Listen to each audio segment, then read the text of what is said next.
we should be live from France. And we have a slightly different layout today. So let's see. Does the prediction stuff work? Prediction. Updated layout. Better. Then default. The outcome, yes. Outcome, no. Submission periods. Let's make it 30 minutes. Okay, got it. All right. Hi, Andromeda, how are you? Okay, there we go. So this is the first game. Okay.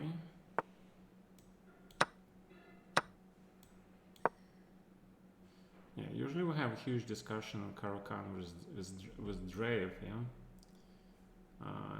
In the Rapid Championship tournament qualifier. As far as I know, the Rapid Championship qualifier is still in progress today, right? Let's see. Does it show?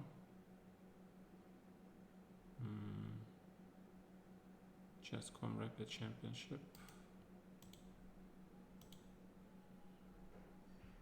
Sarana Isapenko, Sarana.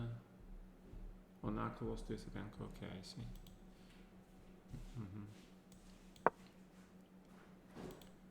All right. Andromeda, you really like the new layout? Yeah, because you know I was concerned that there were, you know, when I showed the whole chess.com thing, right? On the left of the board there is a lot of space, and on the right side they have the names, the tournaments, and etc., and the computer lines, right? But you don't guys really need the computer lines. Basically, I need the computer lines if I want to do the analysis and stuff. But I feel like this is better, right? So for example, if you, I understand that there is a small space on the right side, on the bottom, but this is space left for the alerts, right? So somebody subscribes or somebody follows, somebody, you know, donates, or somebody does something, then it should really show on this window. And of course you get to see my face more, right? And I have a better resolution camera. And of course you get to see the background, which is the case. Surprisingly, today when I was, hi Shodads, what's up? Yes, I went today to briefly watch Naka's stream during his, Rapid Championship. And they were talking about a lot of streamers, and they mentioned me. Right, and thank you, short ads. Today was actually the French election day. Hi Dilman, how are you? And apparently Macron won, apparently. So things are gonna remain the same for a while. So where are the challenges, guys? Where are the challenges? I don't see the challenges. Yeah. So it's a slightly new layout. Yeah, so I decided to change. I thought that, you know, having all this extra information on the chess.com page was useful, but I wanted to do something different, and I decided to clean stuff up a little bit.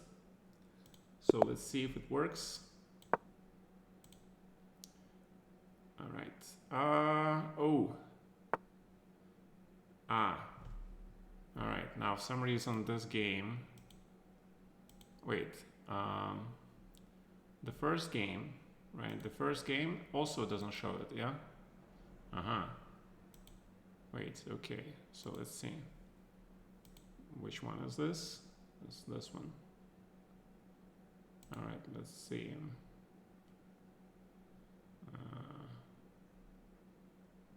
Yeah, this. Okay, we'll probably stick with this one then, yeah? Because it doesn't show the board is skewed for some reason. Yeah, so we're okay. I'll have to do this one. I'll have to go back to this one then. Right, sorry. Yeah, for some reason the board really switched on me. When I was testing it before, it didn't do it. But, alright, sorry, Mr. Dillmans. Yeah, the new layout was okay, but apparently the board got screwed a little bit. Alright, let me see if I can fix it, okay, guys? Let me see if I can fix it.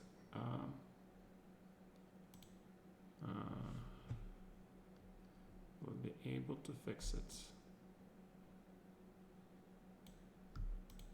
Alright, this looks a little bit better, yeah.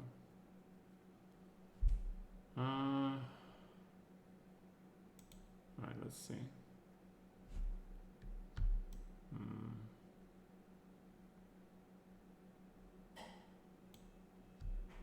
Alright. Well, we can have something like this. Yeah, I feel like this is a little bit better, yeah. Alright, let's see. Let's see if it works like this. Is this okay? You guess when you started? Yeah, probably. Probably you're right. Probably that's what happened. Alright, so bishop. Yeah, okay, so Mr. Dillmans. Oh yeah, I didn't play Berlin against you. And we have more challenges? Nope. Alright, so let me keep it in mind. And the game against Dillmans. But do I have...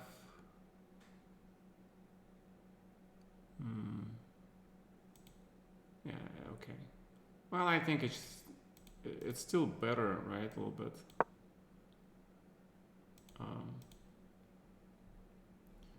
Yeah. Well, all right. So let's leave it like this, okay? Okay.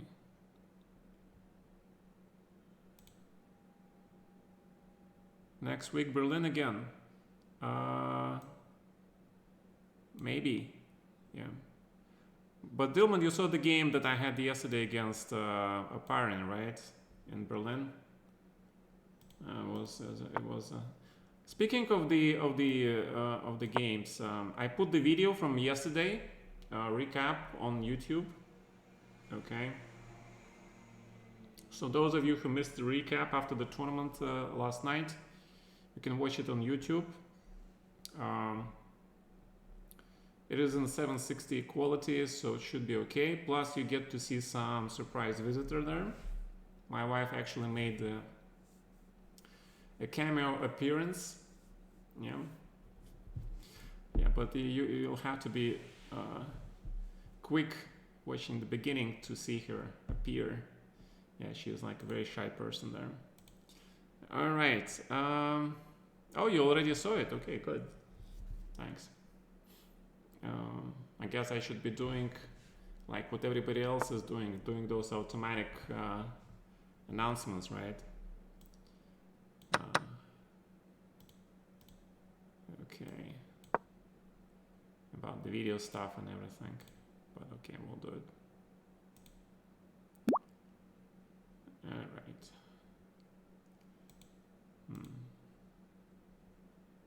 Okay, Mr. Rubato, how are you? Let's see. All right, so yeah, so the window still appears. Okay. Yeah, even this is still probably a little bit cleaner, yeah. So.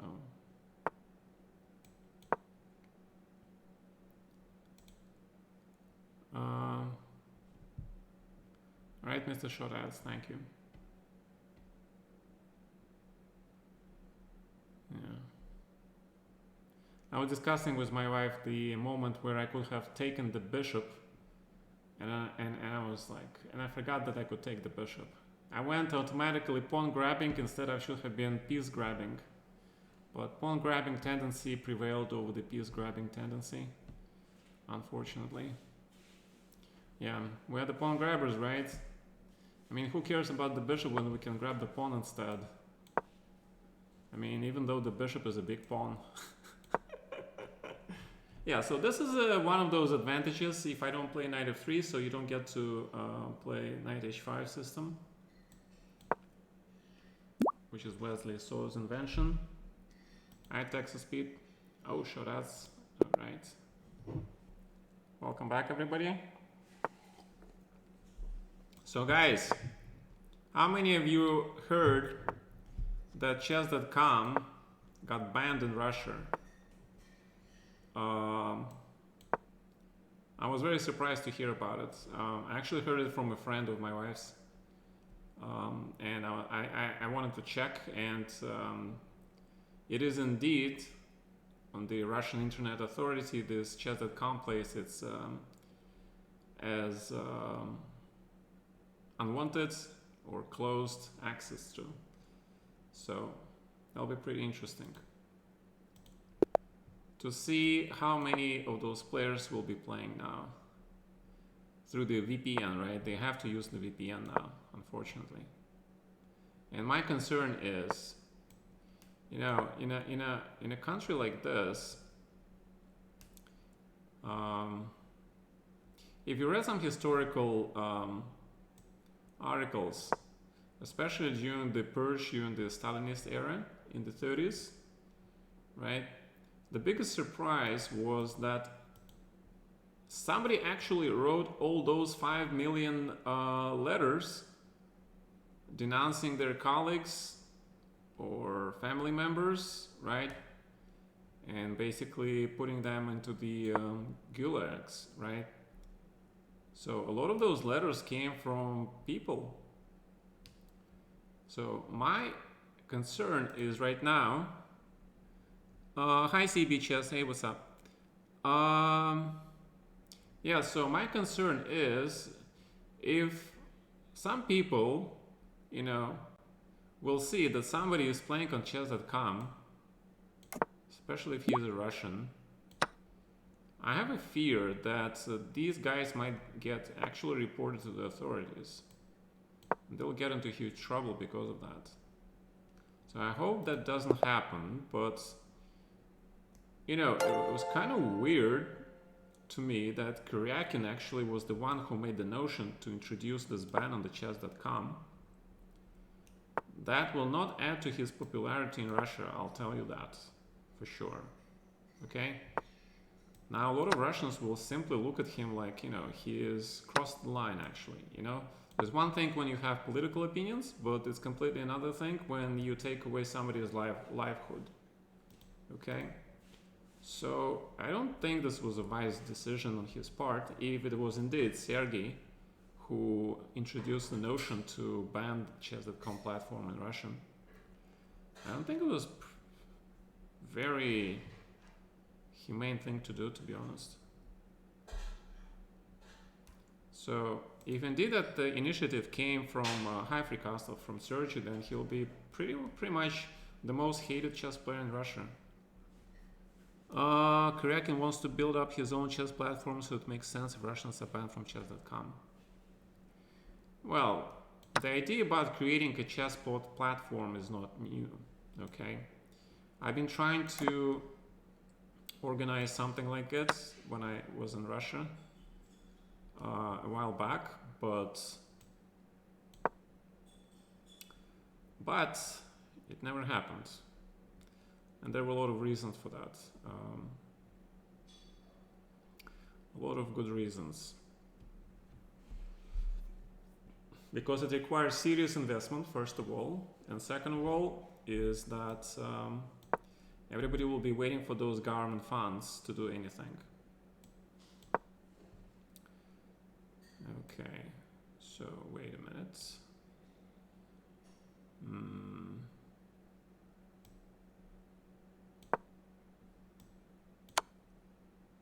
Yeah, but the idea itself to make a chess platform in Russia, I think competitively, it is very sound. But it requires such enormous amount of investment, which he can actually might pull off actually. But you know, who's gonna come there? Yeah. Are those people who he denied opportunity to make money on chess.com are gonna go to his platform? I really don't think so.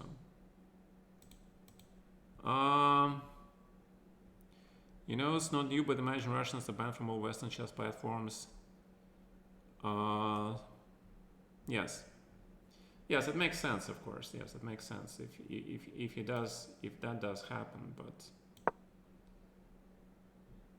somehow I really doubt that this is gonna happen.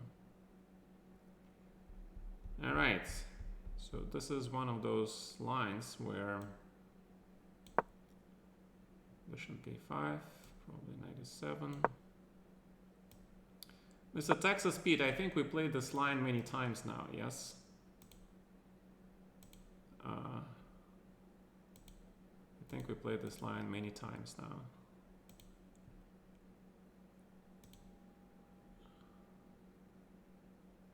Okay.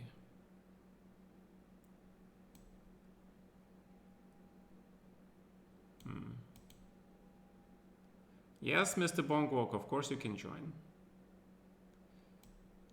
Even you're not even late, so Queen d7, okay, right. So I think it is actually h3. Or it's not h3. Yeah, I think it's h3. So knight h4. Then there we go for this endgame, right? There goes our endgame again. Last time, I think you managed to get a good position. That's what I remember. So the idea was to play b4. And then I get a blockade on the some squares or something. I think in general this should be a little bit better for white, but there are a lot of buts, yeah.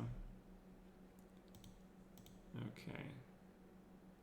Yeah, I was supposed to make a different layout, but unfortunately, you know, I didn't realize that playing many games actually moves the windows, the size of the windows, so it's messed up. Yeah, so originally it was to be a completely different layout. Okay, but if you play a6, that means you cannot really play long castle anymore, right? All right, so we'll have Mr. Songwalk joining. Very good. All right. Let's see Mr. Songwalk play some moves. Yes, Mr. Free Castle. I agree. Yeah, so it's my turn to play Caro-Kann. So yesterday I was not very good with the Caro-Kann. My interpretation of the Caro-Kann wasn't that great. Okay, what do I do here? It's a serious question. Okay. It's a pretty serious question.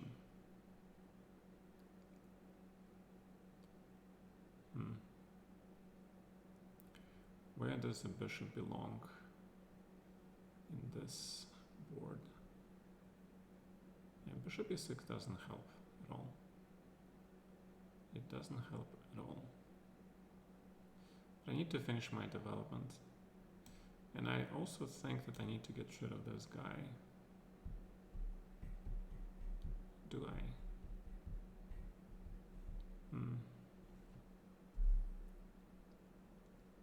Yeah, it is a problem actually, yeah. It is a problem.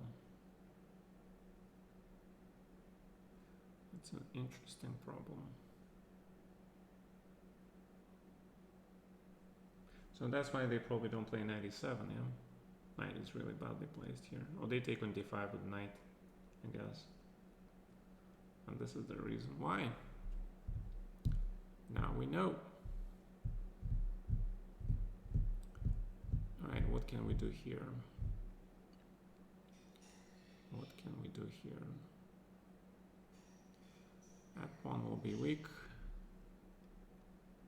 And everything else will be weak.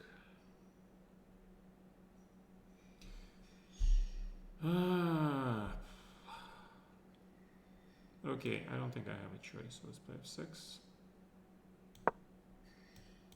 Take other challenges. Yes. Mr. Logic, how are you? Can you move the chessboard closer to your small screen?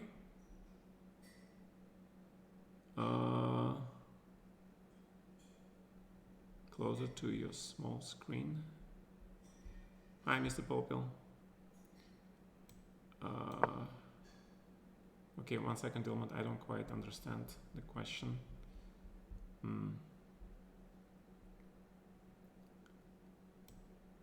So, alright, let me make the moves.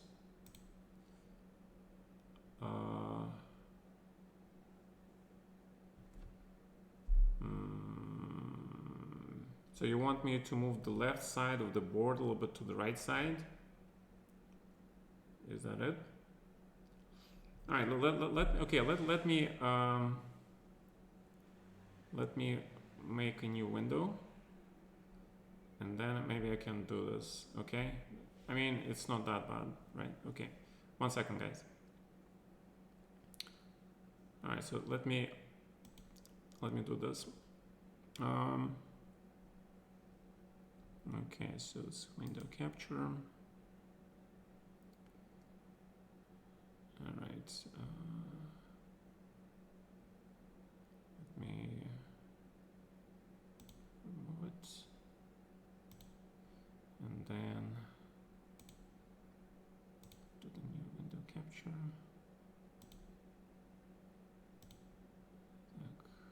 Create new. Okay. So, all right, so the new window capture, where is my my video capture device?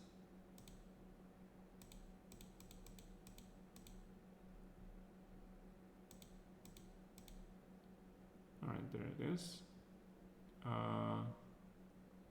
Then I have everything. Okay, 1 second. So let me try to do this. So let's move it like this. Here. And the left side goes here. Okay. All right. Does this work? All right. Does this work? A little better? Let me know. Okay, so yeah, so the left side is a little bit better, yeah, okay, so hopefully. All right, so let's see. Bishop d3, knight c6, cd, cd, take. Okay, thank you guys, thank you. I need your input on this, okay, because obviously with your input it makes things much easier. So bishop g5, I usually hit this bishop, queen b3 is for the sharing.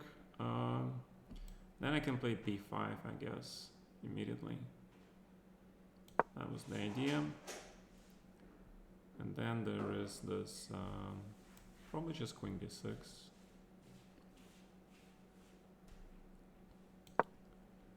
And the threat is knight d4, so that's why I leave the bishop to e2. Because knight d4, bishop d7, knight d2 check was the threat. And all right, so I learned how to do this. I learned finally how to move windows a little bit. Yes, Mr. Ivanov, good evening. How are you? Okay, wait. Mr. Namik, how are you? Good evening. Thank you for the raid. Yes, Mr. Namik Guliv is my teammate for the French club, gentlemen. So please meet my teammate and my good friend, Mr. Namik Guliv. Okay. All right. So what is this? I have a feeling I've already played this before. Yes. So okay. So maybe just g3, check, or f3 is also interesting. f3, knight g6, right? That was the idea. Okay. Right, that was the idea.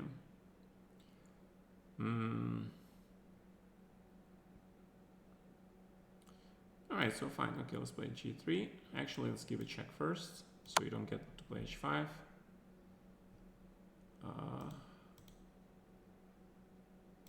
Okay. Живучий. Nakamura Живучий. Yeah, he's saying Naka has a very good survival instinct. I actually agree, but that's what most of the top players have. Yeah. So it's a good quality to develop in your chess. It's not called the survival, it's actually called the maximum defense skill. It's called the great defense skill. Yeah, I mean, make your life as hard as possible for your opponent. It takes time, it takes practice. It doesn't just come like this. And 95, that's what I wanted to go. Because you cannot take with the knight, right? But if you take with the bishop, then I get a pair of bishops, and suddenly the position becomes completely unclear. Good evening. It was nice. Thank you so much, Mr. Namik Guliyev. Namik, I'll see you on Wednesday. Yeah, hopefully there'll be good news. Namik, by the way, we don't have a game this weekend, right? Next weekend, I mean, next Sunday, right? We don't have. Okay. Yeah, I think we shouldn't have any club game or anything next Sunday. Okay. Right. Alright, so first of all, I can actually play 97 maybe. And create this threat, right, of knight f5. So that might actually give me a tempo. Compared to... okay, good, because I was invited to the Bundesliga. Not invited, I was actually asked if I'm available for the Bundesliga, and I might consider going there. So we'll see, okay? Okay, alright. Alright, Namik, thank you so much, man. Thank you, appreciate it. Okay. Thank you for the raid also. I have to catch you doing chess also, we can raid you back sometime, okay? Yeah. Okay.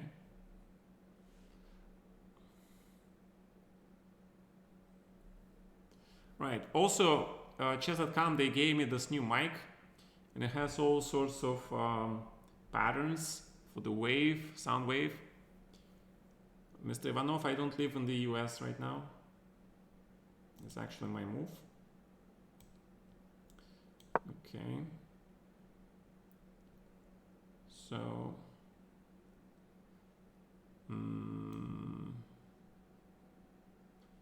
I really want to play Queen C2? Yeah, I thought this structure is actually pretty good for white in general.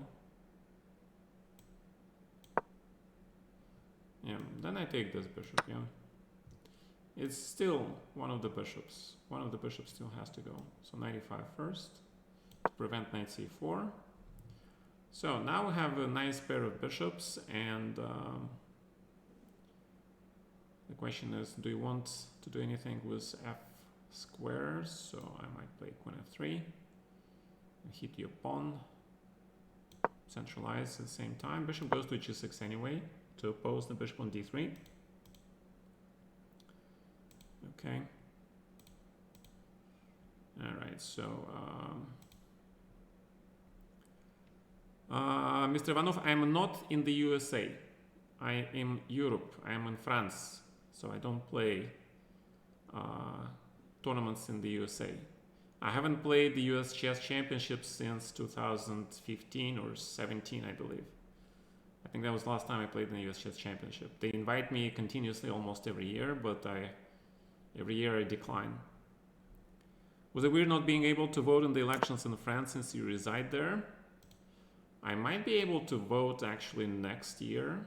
We'll see. I think it depends on the legal status. We'll see.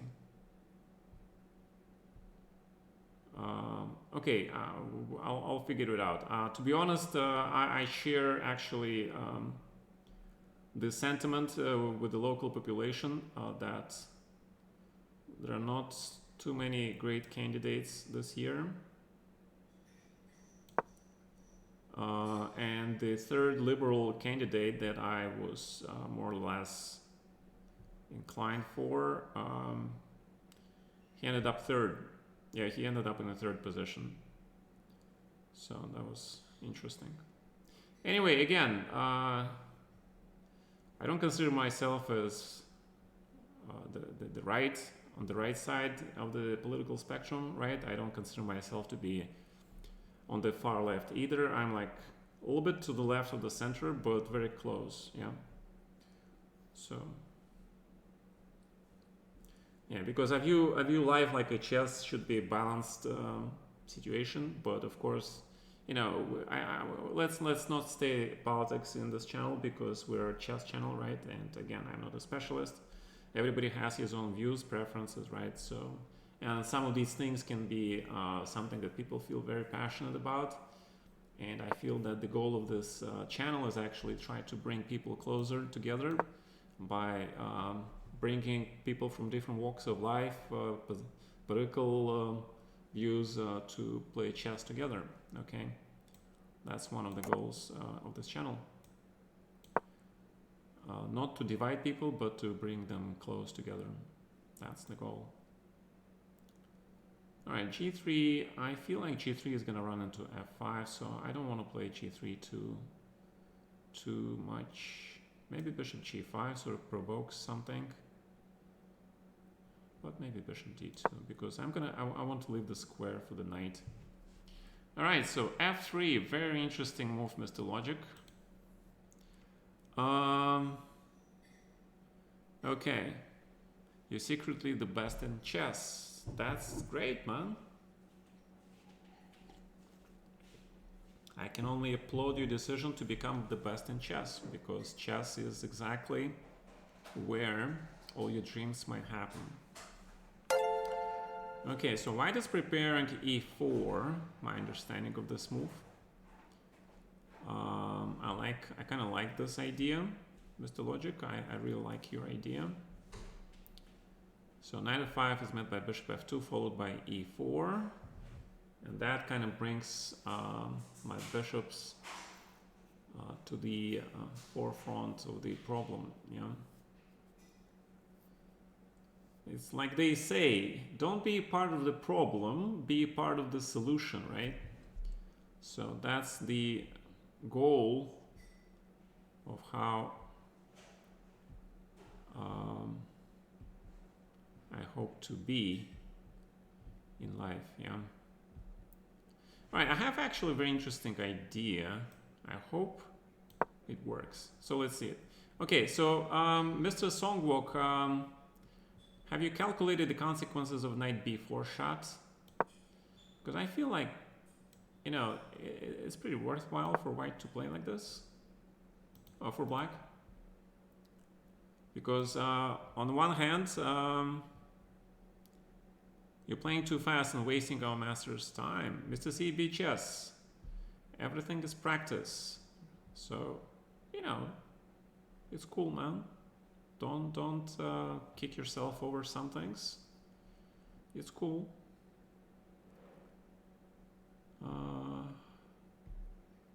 So the question is, should I play h5 and prepare knight f5 or knight f5 immediately? Because the idea, I'm thinking if I play knight f5 immediately, it might run into g4. And although I have a pair of bishops, yes, but if he plays g4, f5, h3, because my king is very vulnerable, I don't quite think that I can pull this off, yeah? But if, on the other hand, if I play h5 first, and then knight f5, And if I can hold this f5 blockade, then I think black might be okay. But okay, the other way is to, again, to play knight f5, g4, and then I have probably to play knight d4. The computer might disagree with me. The computer might think to play knight d6, but I think knight d4, cd4, and then knight d1. And I cannot evaluate this position. I think black should be okay. But you get the knight going to f2, queen f3, bishop d2. And, but I have a nice pawn center. Actually, the pawn on d4 is not weak at all, yeah? The pawn might be actually quite useful. So, okay, so maybe knight f5 is actually not a bad idea. So let's play it. All right, so Mr. CB chess, right. But Mr. CB chess, that is why if you play this line, you know, you have a whole 1 hour, right? Correct. So, you know, take your time, man. Don't rush. Please. Play for pleasure. If you can. I mean, the position is still far from clear. Yeah, the knight on b3 is nice because I get access to the c5 square and I got a weakness on a6, right? That's why white usually plays a5, because now a6 is a weakness compared to white pawn on a5, right? If white pawn was on a3, then you could play knight c4, potentially the a pawn would be weakness, but now a6 pawn is weakness, and that means the bishop on d6 has to remain here, otherwise the knight gets to c5. But the question is, I mean, the close nature of the position still gives black good chances to equalize, yeah, patient, if you just play patiently enough, I guess. I think there's a pretty good chance for peace, yeah. And again, if I play g3, I don't like f5, f4 followed by knight h4, so I would like to avoid that. So maybe it's time to bring the bishop back to the d3 square, yes. And Mr. Logic, I'm just gonna play this move because I think it's fun, so I'm gonna play e5. It's a pretty common move. Bishop d3, Mr. Robato is unusual. And if I take, right, yeah, you play this. Basically rook b1.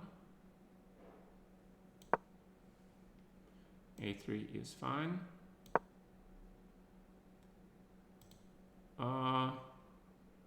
Mr. Texas beat. What happened? All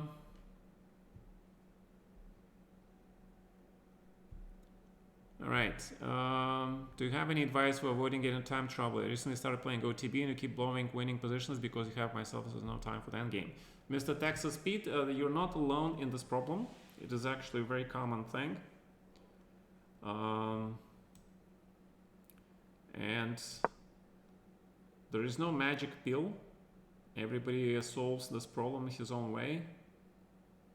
I think I had huge problems with when I'm running long time, I get extremely nervous, and because I know that's when that's when I start to make mistakes. That's how people, you know, try to beat me always on online chess. Yeah, they you know, maneuver, and then when I get low on time, they finally decide to go for complications because, you know, I panic and I start to blunder stuff. So, but in a classical game, what I suggest is that you simply make sure that you leave yourself a good 15-20 minutes for the last like 5 moves, yeah? And if you notice that you're running close to this time limit, you speed up, okay? I mean, it's not easy, but you gotta speed up, right? It is not easy at all. I know. I've been there. I've been there, man, in this situation.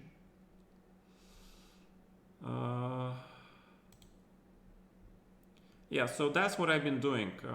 Personally, for me, I try to keep track of time, and I try to make sure I have always at least like 15 minutes for my last 10 moves, okay? Which is not much.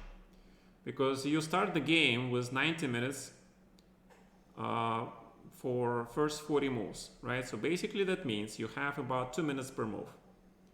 thanks to the opening theory, a lot of grandmasters, that's why a lot of grandmasters like to analyze so far, because if they can just, you know, play all their analysis at home, that basically means they play 20 moves fast, they gain time with each move, and that leaves them with a lot of time. Plus, if they analyze the line, they're very familiar with the ideas, transpositions, right?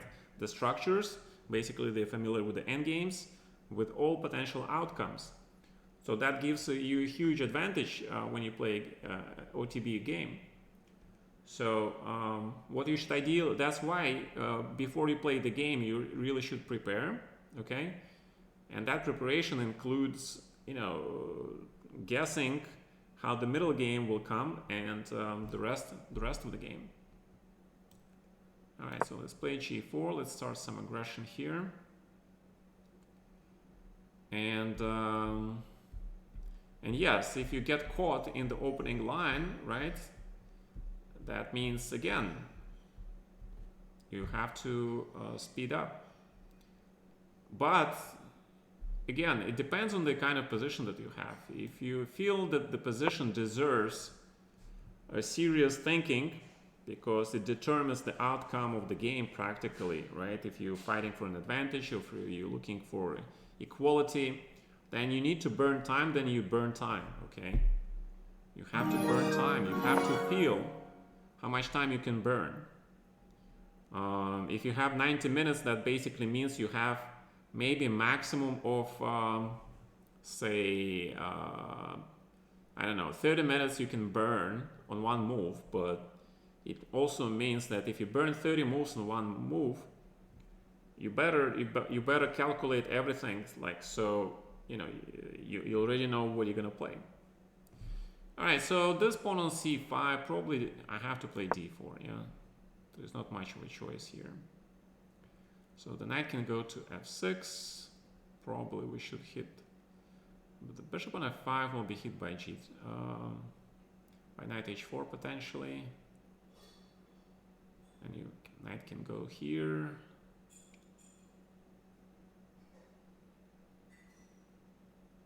Yeah, but I still like bishop f5, to be honest, because so I can play g3 later, right? I mean, that's the move that I always wanted to play. All right, thank you for subscribing, Mr. Sistadal, Texas Speed. Good luck in the OTB games. By the way, what's your rating OTB, Mr. Texas Speed? I'm just curious. Yes, you disconnected.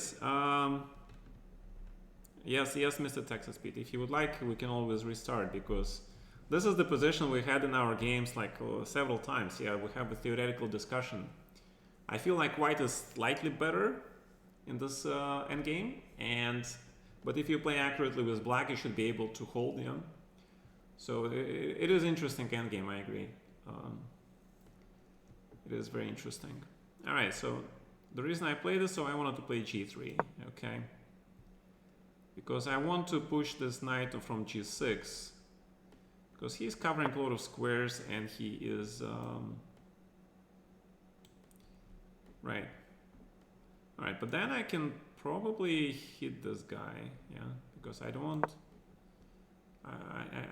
want to allow this knight on f6 to remain safe, because he's really well placed on f6, because he takes care of a lot of squares like e4, h5, g4, protects the e8 square. This knight on f6 does a lot of things, so this knight has to go.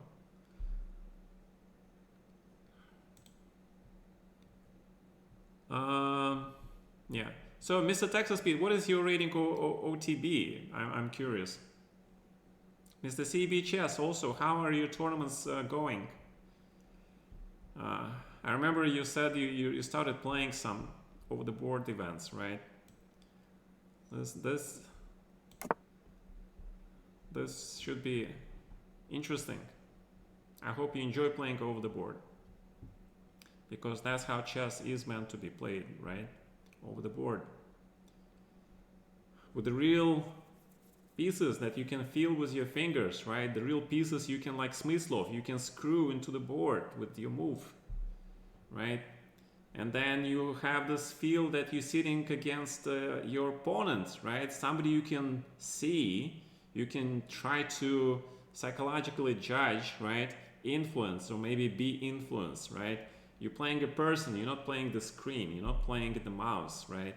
You're playing somebody. It's a huge part of the game, right? It's a live thing. The online chess, cannot really touch that. And of course, the best part about the OTB chess is if your opponent gets low on time, he cannot pre-move. Woo! My God, that is such a great feeling. When your opponent, he is getting low on time, and I don't know about you guys, but I'm pretty sick and tired of people, they're running their time to seconds, they're getting bad positions, but then they pre-move their way out and they flag me, right? I don't know, I'm sick and tired of that. But over the board, that bullshit, that doesn't happen, right? Just doesn't happen. Why? Because, because it just doesn't happen. All right, let's simplify the position.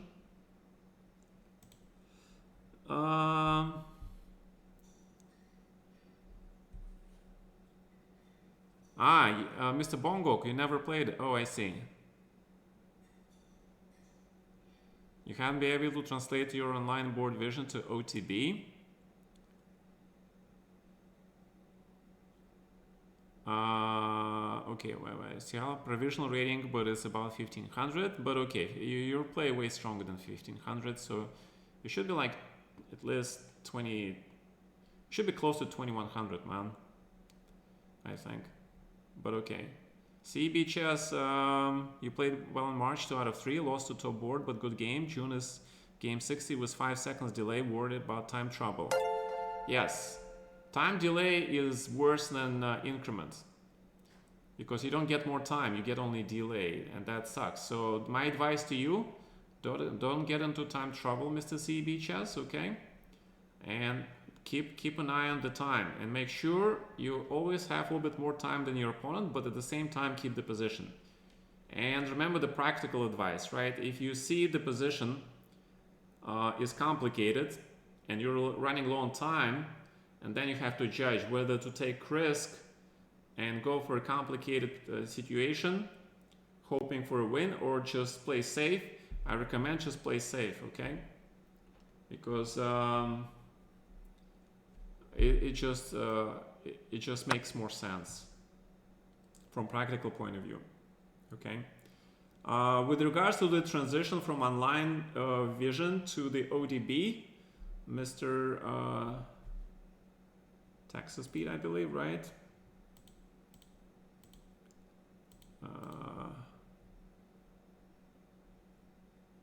Right.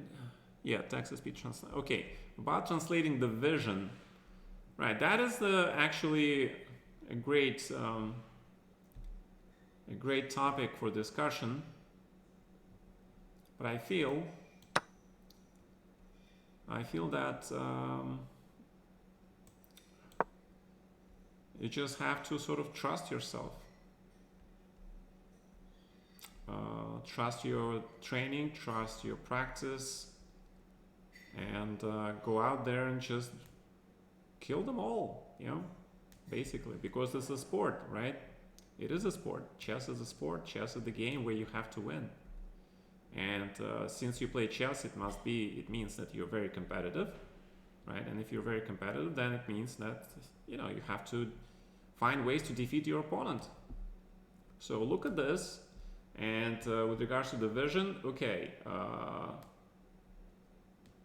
don't think you have to actually try to translate anything, right? Just the vision comes from your inner voice, from your practice, right? From your habits that you build, right? It doesn't mean that you click on the mouse. It's still your brain that makes a decision, right? So get into the pattern of thinking that helps you in an online event or anything, and use this pattern. So I like bishop to e6. Bishop proceeds to go to d5. You probably want to play knight h4, so maybe h4 is better. Then you want to play bishop a3 maybe. And c4, okay, that's the idea. All right, so maybe rook b8, that's what I wanted to play, actually. So just basically, I think you have to practice. It's all about practice. That means the more games you play, the more natural it comes to you. Okay, that's all I'm saying. So you just have to play more. Sounds ridiculous, but you know, I can't put it any way better. Just keep trying, man. All right, so he's got the rook, I've got the rook, right? So what is going on? So he wants to play rook e2 or something. Okay. So I think it's probably time to play f6 and bring the king to the center. Knight to e4. So, Mr. CB Chess, you decided to sacrifice the pawn just to get rid of this knight, yeah? Interesting decision, to be honest. Very interesting. Okay, and I wanted to play knight e5 here. I wanted to, you know, because now that you have the structure, and I know the structure because I played a lot with black, I get it in Slav a lot, and this structure is quite vulnerable, yeah, because it basically depends on this knight on d7. So if I target this knight on d7, I feel like white can create a lot of problems for black. Right, so this knight goes here, and you're preparing probably for f6 at some point. Right, okay, so let's play h4 anyway.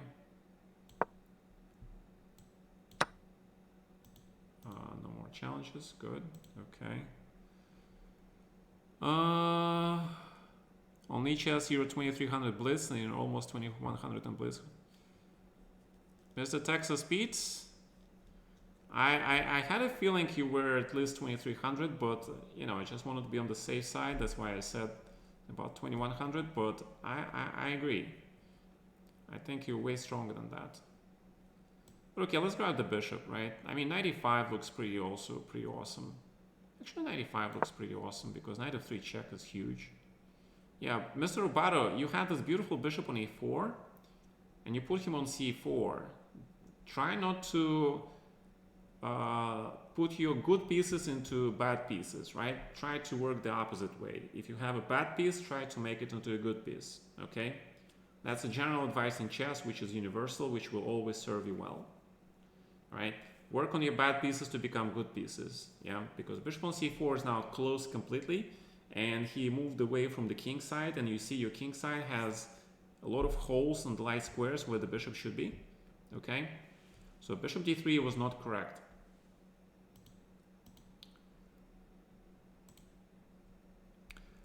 All right, Mr. Branded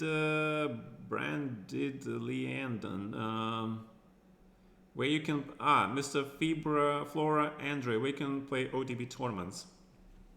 The best source for the OTB tournaments is your National Chess Federation. So if you don't know where to play, just go to your National Federation website, and they usually have a lot of listing of all the tournaments that you can join. There's usually a magazine.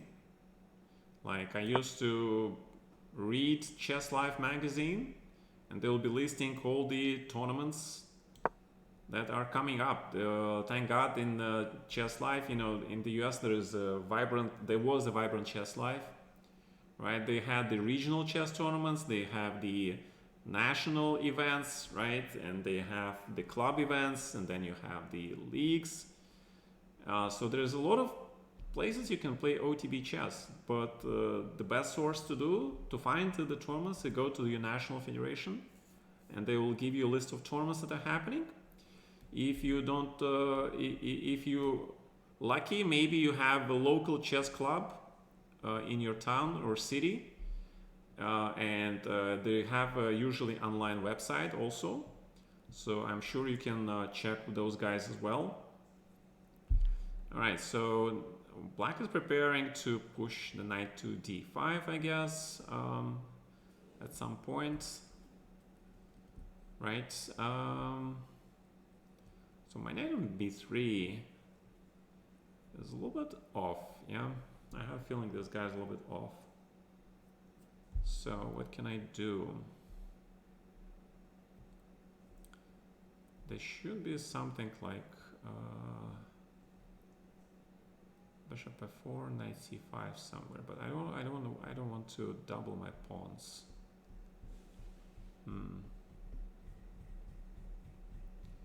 What else can I do? I can try to reroute my knight to e5 instead, but in general I really want to trade the bishops, yeah? Or play actually c4. Maybe I should just go for c4 in fact, because then I'll be able to hit those pawns on a6 and c6, but I'll get a weakness on b4, so there is a trade-off, yeah? There's always a trade-off. There's no, it's never a certain thing. There's always a trade-off in life, yeah? Something for something.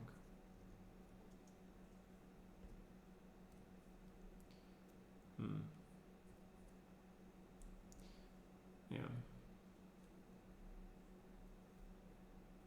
Well, I think my knight on d3 is still better than on b3 now. So let's reroute the knight. Alright, so rook b5 was my idea. Let's trade. So you played knight h7 back. Okay, let's bring the king closer to protect the pawn on g4.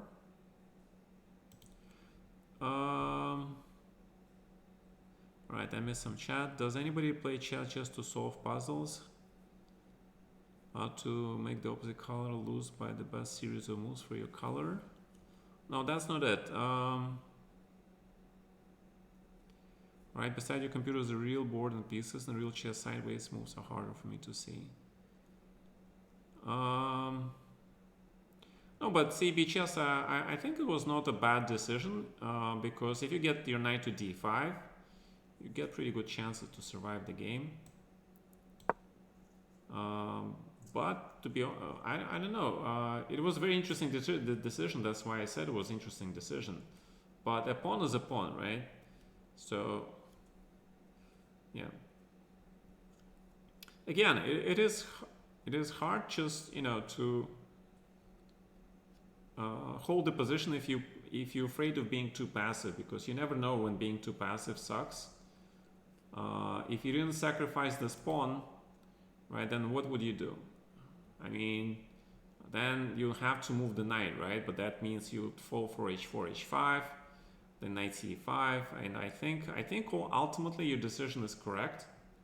So in this particular situation, I think knight e4 may be even the best move, because otherwise you're correct. You might get steamrolled because h4, h5, h6 coming, and I have very strong pair of bishops.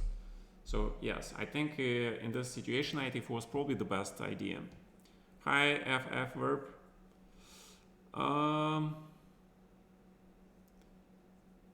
Mr. Branded, the answer to your question, in my understanding, is that we play chess not because we want to win. I mean, winning is nice, yeah? It is, and for a lot of youngsters, winning is absolutely the only thing that matters, because you need the result, which will bring you closer to your goal, achieving your rating, getting some victories, getting some fame, recognition, right? But when you get older, you realize, again, chess is just a means of, chess is like any other profession. Chess, if you're specializing in it, right, it means you're learning something in understanding. It is one of those things that allow you to have a better understanding of life in general and of your place in life, right? Like, it's a big philosophical question, I believe. But in general, again, chess make you closer to understanding your role, right? And understanding yourself, which is a big question why we are on this earth, right? Why we are, who we are, like I'm not gonna ask this ridiculous question like where we come from, right? Because that's gonna be a cliche. But understanding yourself is one of the key things in life. Without understanding this part, you're bound to run into the same problems each and every time, again and again and again, right? And the human nature is that we learn and we adapt, right? If we don't adapt, then we simply don't survive. And because, you know, a lot of people who play chess, they try to find methods of understanding and analyzing the game. It could be either scientific understanding, it could be philosophical understanding, it could be even religious understanding of the game, right? So there are many different ways to approach chess, and again, try to solve for yourself how you want to play the game, because it's more just than a game, right? It is sort of, chess is a way of life for a lot of people. And for professional players, chess is also a profession. If it is a profession, then you need to win, yeah, to make a living in it. And the best way to make a living in it is to become professional, to know everything there is about chess. But, you know, at the end of the day, when you get older, you realize that money is not everything, right? You're not going to take money with you to the grave, but what you can take with you to the grave is the understanding of who you are and what makes you feel better as a person. All right, so that was a small, small side discussion, right, on the topic. Sorry if I am a little bit too melodramatic about it. I just felt that some things are important enough to mention. All right, so bishop to f3 I think is good.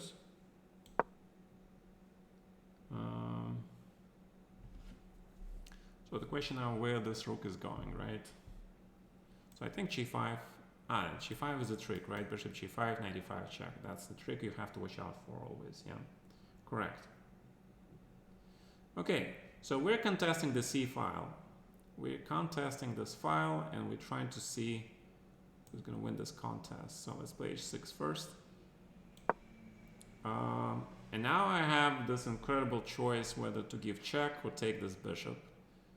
And I would say I will have to give this check. Giving this check wins on the ground that white is going to lose the castling rights and his position will remain with a lot of holes in it. All right. Okay. So, to return to this lecture, we play chess to find the meaning of life in chess, of life.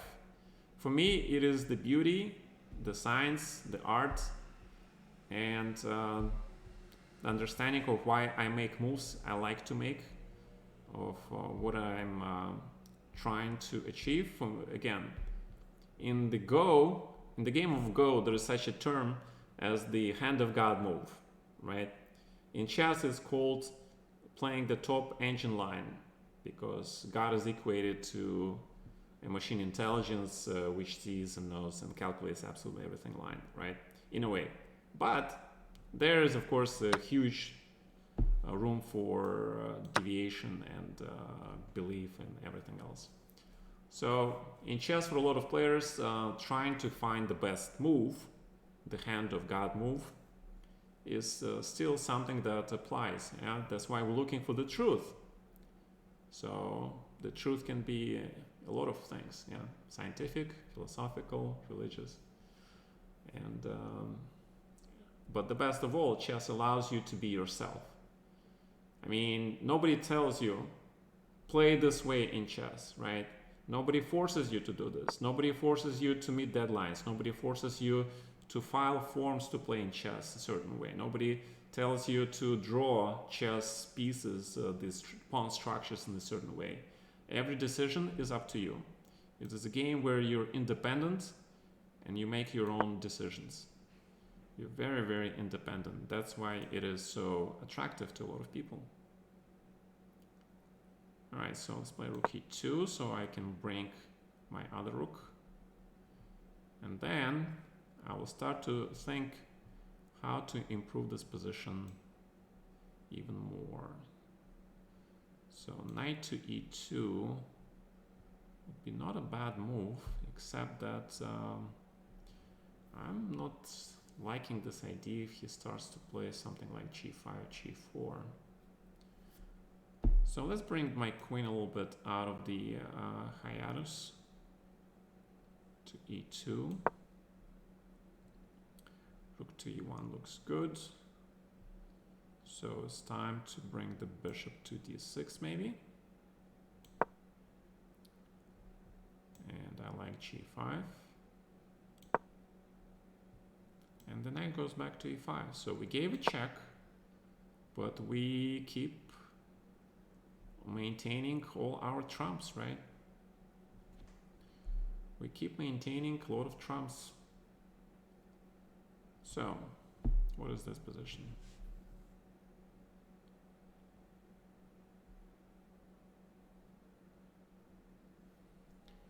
What is this position? I feel like I should still try to trade this bishop because he's the guardian of the c5 square, which is the key square where my knight is going. So that's why I started playing this whole knight d3 idea, so I can put the bishop on f4. So let's see if it finally works or I'm just wrong. Did you get this understanding of chess as a youngster? Did you gradually, you always gradually develop it, Mr. Bongwak? When I was younger, I was far from all this thinking.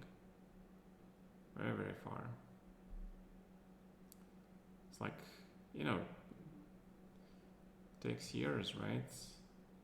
To be professional in anything. It takes years of practice and work.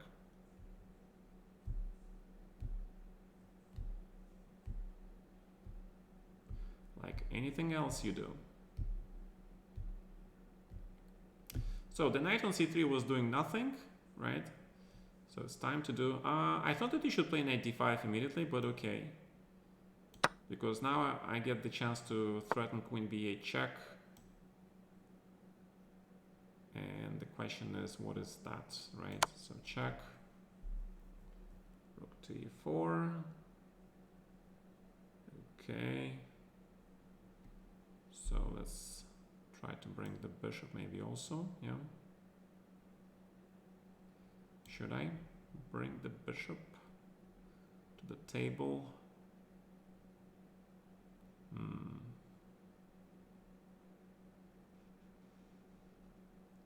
I don't know, but I don't see what's wrong with the bishop e6, so I'm gonna play it. Alright, so this is the critical position probably of this game. Because I have to decide what to do now. Especially with this bishop on b5, this annoying bishop on b5. Supremely annoying bishop. Well, first things first, probably I should protect the pawn, yeah. Knight to g5, pretty much useful move.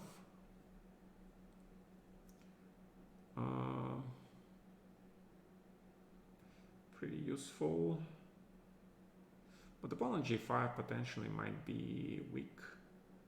But the thing about knight g5 is that you might actually want to play knight e4, yeah? That's the problem. That is the problem. But okay, fine. Let's take this guy. Let's see what's going on. Now I can finally put the bishop on d6. That, see, white bishop left is diagonal, so it makes sense to put the bishop here. Let's grab this bishop, and probably, I mean, I'm thinking maybe bishop g3 is also good, yeah, and then f4, f5. I think that's actually a very good idea to play just bishop g3 and f4. But I don't see what's wrong with just taking this guy also. I don't see a big problem with this move. With bishop g5 and then going for f4. Because I think the black is going to run into a lot of problems here also. But bishop g3 I think is better. But okay, let's see. I like to test things, okay? I like to test things. So a5, rook b8, rook b8 looks good. So does a5, what I did, bishop a6, queen d7. My god, black has so many options, but okay, rook b8. Let's play logically. Okay, let's play rook e1. Make sure there is no f6. Trick. c4. Yeah, okay, and rook a5, yeah. And we bring the knight to f4, to d3. That was the original idea.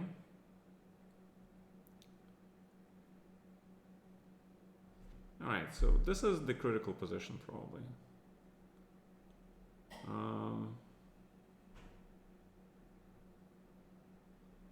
Probably the critical position. So if I play queen d6, you have queen e7, right? Then queen e4 is a huge threat. So I have to calculate the consequences of the trade. What is that trade? And what is this endgame then?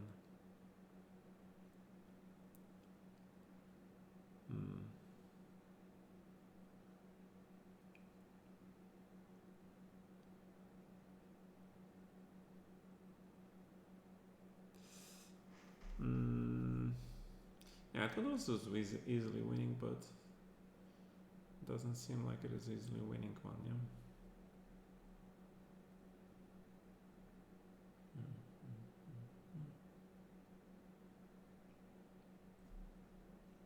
Wait, but if you play queen e4, I have king h2, you take on d3, I take on d5, yeah? So I can take the pawn on c6 then, actually. Although you can play queen f3, but then I can play king g1, check king g2, right? And the knight goes. So queen d6 check is actually pretty viable. That's actually a pretty viable move, yeah. Because queen e7, queen c6, queen e4, even king g1 I can play. Yeah, so I'm not forced to trade the queens actually. That's a good news. That's actually excellent news. Right, okay, so the bishop goes to c8 back probably.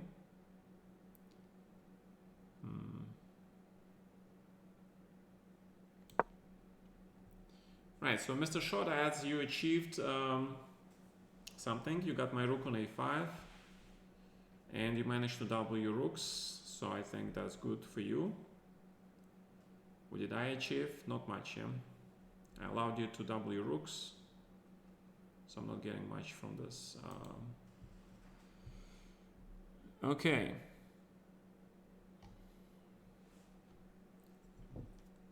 Bishop f5 looks correct. So okay, let's go with the queen trade, yeah. But the queen trade is actually tricky business because your knight can go to b6, c4. Ah, that's actually tricky. Alright, so that means probably queen c3 first, yeah. So let's hit this guy, bishop a4, I'm not sure why. Because now you allow me to play knight a5. Right? That's definitely rook b4. Bishop c3. Now, obviously, we're going to play h5. And knight to e5. Yeah, that's the idea. Because if I took on e8, your king will be closer to the center if we go for this line. And right now, this is not so simple.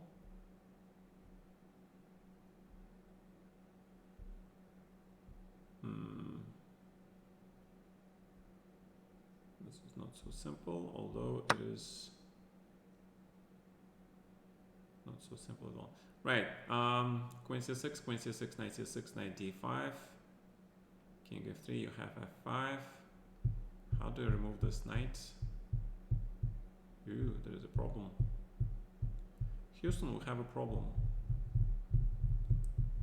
We have a problem. So how about king f3, right? First. I think king f3 would be pretty cool. if it works. Does it work? Or knight c6 still. Yeah, knight c6 I don't like. This 24, 92 coming, queen c6, knight c6, 95, knight b8, knight b4, black's fine.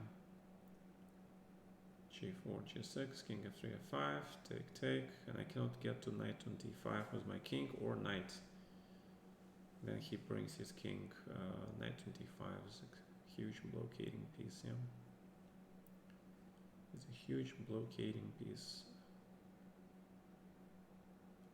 Yeah, okay, so I think king f3 is correct decision then.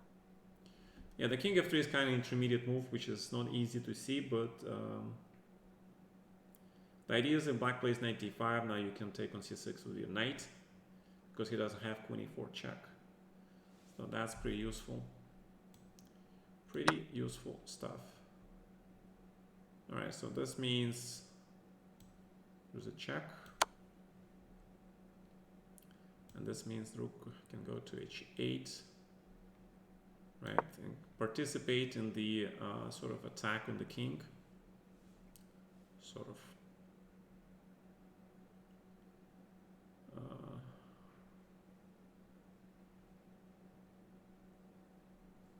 Then queen d7. Yeah. The rook is not going anywhere, but you would like to create some additional threats like queen h3 with the idea of queen g2. So, Mr. Robato, your bishop is gone and your whole position is gone because of this bishop, right? Okay.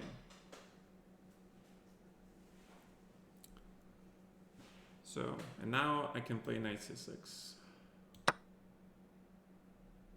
Alright, so that was important intermediate move, okay? So now queen c5, because I'm getting to the a5 pawn. The bishop can go to c2.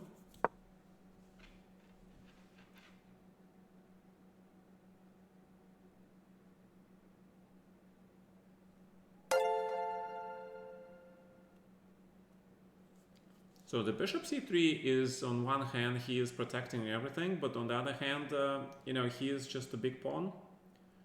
And my bishop on d6, you left this bishop on d6 a very serious bishop. Yeah, he is taking a lot of squares under control, especially the f4 square. Yeah. So, yeah, that's how you play the end games. You have to play slowly, improve your position slowly. Gotta get that patience. Tuck in your tummy. Yeah. Take a deep breath and prepare for the slow improvement cycle, right? It sounds almost like, you know, you're preparing for a 4-year college degree thing, yeah. So when you see positions like this, just think of it as this is going to be a 4-year college degree thing. It's going to take time, so you got to do it one step at a time. Okay, one course at a time, one move at a time. You know, you gain that A plus with the pawn structure. You gain that nice work with the rest of the pieces and etc. Okay. All right. So so rook goes to h2 probably. So it's probably time to grab this pawn in. And then again, bishop to f4. Start hitting this rook. Let's hit the queen.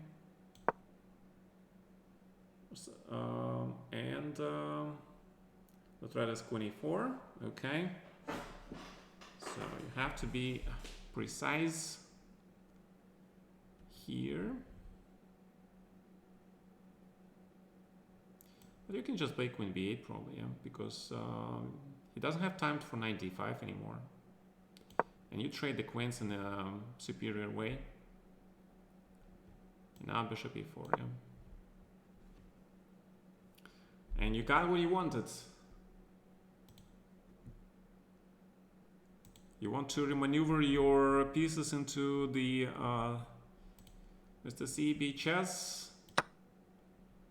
The question is now to understand where the mistake was made, right? Where was the mistake made? And make sure you don't make the same mistake again. Bingo. It's never-ending process. Even the best players at the best of their time in their career, they still make mistakes.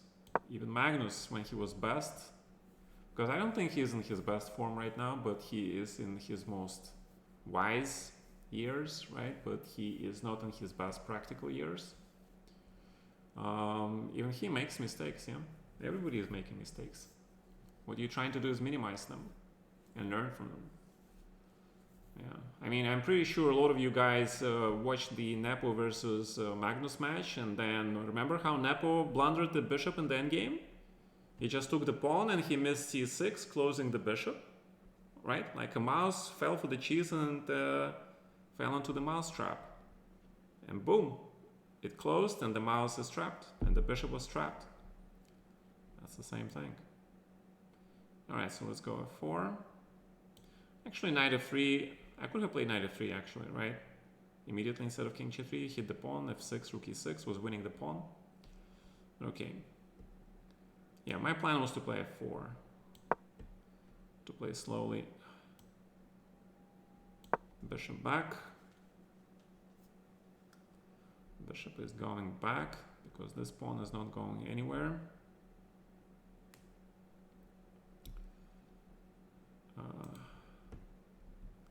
Andromeda is playing, yes, Andromeda is playing, and he is practicing the endgame. Shouldn't have played a6. He wanted to. Yes, Mr. CB Chess. Long castle is actually the main line. I remember we looked at this line with my wife, and I think we were pioneering this line actually, the analysis of it. I mean, some of the analysis we have, they're still, I think they're still good. And they were done like 5 years ago. And the main line is Long Castle, right? And there's like huge, very tactical, sharp lines. It's like you remember the Petrov defense where white plays c5 and black castles queenside, and then he goes knight e4, g5. Remember how those games were? They were all very tactical, right? Alright, Mr. Songwalk, thank you for the game. Yeah, so your problems, you're allowing me knight b4, okay? Knight b4 in these structures is a very common motive, especially with rook on c8, but as you can see, with the queen on c8 it also works. So always watch out for knight b4, okay? Always. So if you don't allow knight b4, white has a very solid position, and you know, I believe white is always a little bit better here. That is my belief. It might be wrong, but who knows. All right, so f6. Okay, so what is this position? So I think knight g6 looks pretty hot, right? Standard, but knight f3 is a preferable move in my opinion, because I would like to keep those knights. Knight on d2. Okay, so all right, so let's do something. Let's play knight e3. Okay, let's bring the bishop to f5 finally. Let's do that. So we can take this. Actually, there is mate in 2, yeah? 3. Queen h3 and bishop d4. Right, so the idea is that after knight g6, he could have taken on f4, play e5. But now I have 1, 2, 3, 4, 5 hitting e5 square. He has only 1, 2, 3 defense. So if he e5, take, rook f6, king g3, I still have 2 rooks protecting the knight on e5. Right, Mr. Robato, thank you for the game, man. Thank you so much. Thank you, guys. b4 scared you and you played a6. Oh, the thing about this line, Mr. CB Chess, I wasn't sure which one of your bishops you gave me. Also, in this line, black plays f6 a lot, okay? Just prevents knight to e5. And you're also supposed to meet a4 with a5 and b6, okay? You're supposed to put pawns on a5 and b6, right? Not a6, b5. You're supposed to play a5, b6, and, you know, like in Wing Chun, right? Like, you know, he's in the center, you're facing him also in the center. I was just rewatching some Ip Man movies, and I noticed how he was always moving to confront his opponent, not give him space, okay? So I thought that was actually very interesting. It actually applies to chess, yeah? Yeah, I like Ip Man movies. I thought they were instant classics. All right, so this bishop on a4. Hi, Bear Smith, how are you? Right. Yeah, I mean, yeah, we love some good movie stuff, right? I mean, yeah, I was rewatching his fight with Mike Tyson. I really like that movie. I'm not sure how. I mean, it's really stretching it, right? Like bringing Mike Tyson into the what year was that? It was supposed to be? Was it like 50s in Hong Kong, right? Maybe like it was supposed to be. He moved to Hong Kong after the war, right? So it was the end of the 40s. So. So this guy was an entrepreneur, sort of mafia type guy in Hong Kong. I don't know. And how many of black mafia type entrepreneurs were in Hong Kong in the end of the 40s and 50s? Especially the ones that looked like Mike Tyson and had this killer right hook, right? I don't know. Hi Arsenal fan Rich. Actually, you can still play me if you want, but it has to be a faster time control, right? So you can still go, let's say 40-40, okay? All right. You missed night before. Yes, Mr. Bong Walk. Exactly. If you didn't miss night before, you would be just fine, man. So you played b3, so that means my knight on a5 doing nothing anymore. So let's bring the knight home. Yeah, knight goes back. That's it. Go home, dude. Спасибо, солнышко мое. All right, so and it's time to attack the pawn. Okay.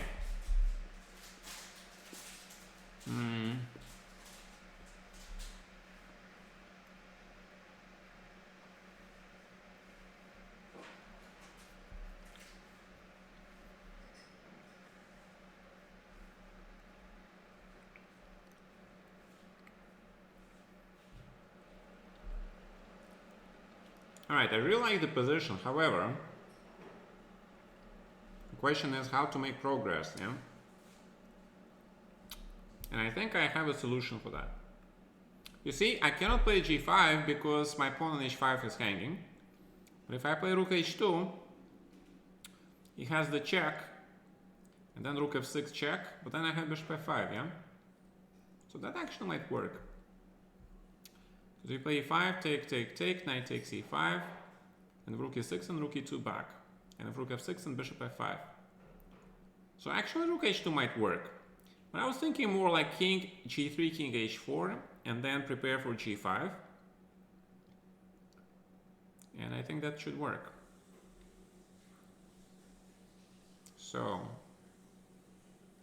but I really like rook h2 because if I play g5, the rook is really valuable on the h file.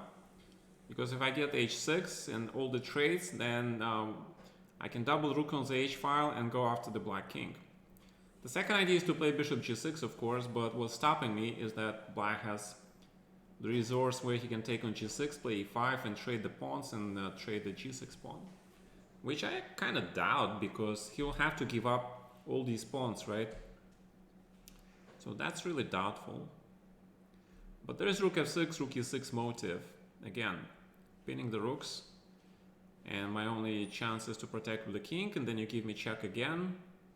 And then rook e6 back. Yeah, so that looks like a draw. Right?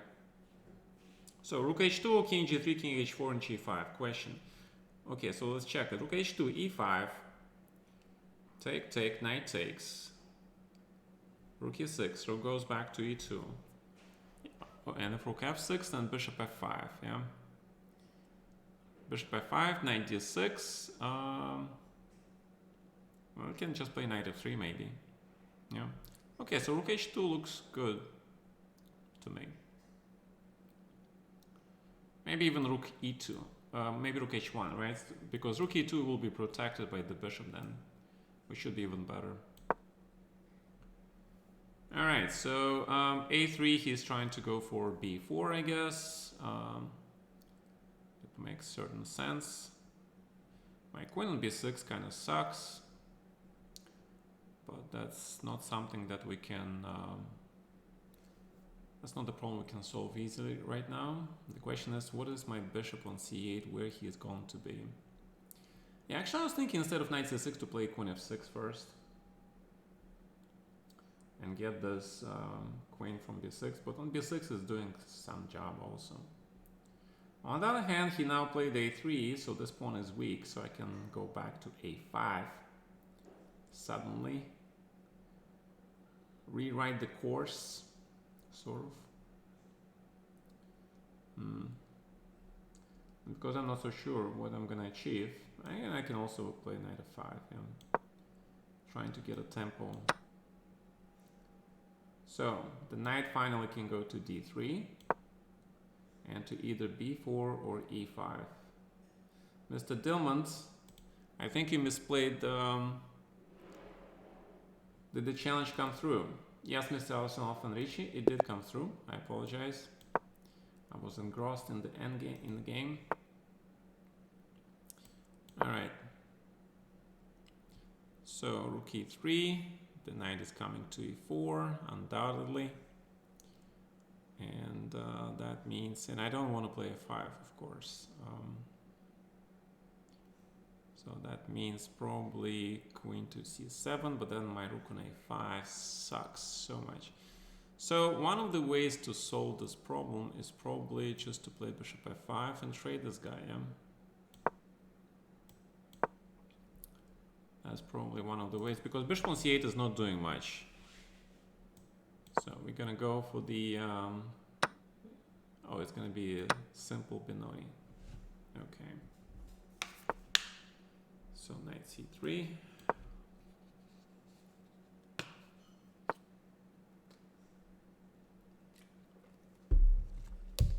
Okay, and I really like this bishop f4 system in Benoni because it is simple yet so venomous, and black has to be playing very precisely to equalize here.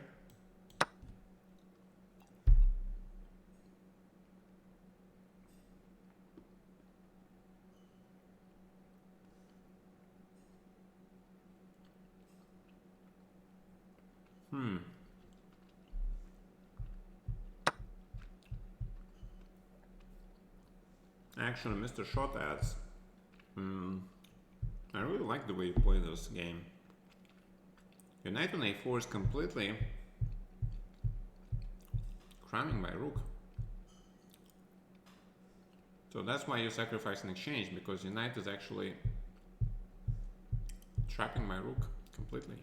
Yeah. It's actually very nice. I didn't realize it actually until now. Very, very nice. Wow. Okay. Alright, so, okay, let's trade the rook anyway. So it's e3, right?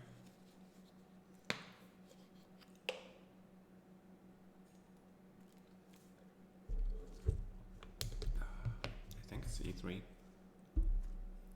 Because bishop b5 might be a threat. Queen a4. And then h3, right? That's how you play it. Yeah, to make sure the bishop gets... It's like London system, except the pawn on c4.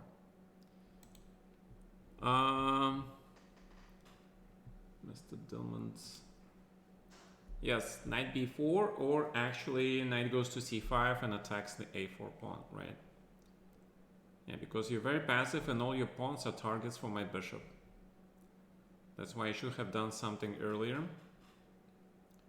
I didn't think you should have traded my queens, okay? I thought you should have... you should not have played b4 actually, yeah? You should have just sort of played something like protecting the pawn or something. Alright. So, what I wanted to do here was I wanted to play knight e7 or bishop e6 and just finish the development. Yeah, sometimes you just need to finish the development. It's the hardest thing to do, but it has to be done. Yeah.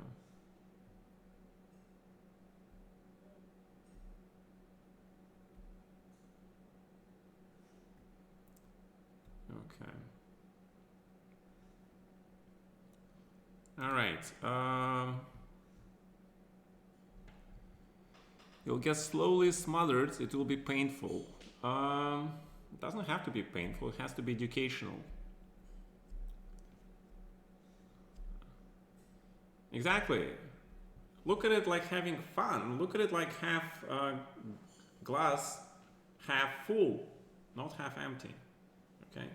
Always find something positive in what you're doing. Something that makes you go like, okay, this is fun.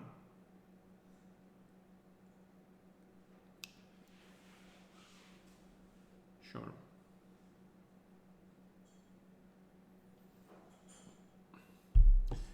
Yeah, although I understand it can be difficult. I mean, I am still sort of too hard stuck in my patterns when I play League of Legends.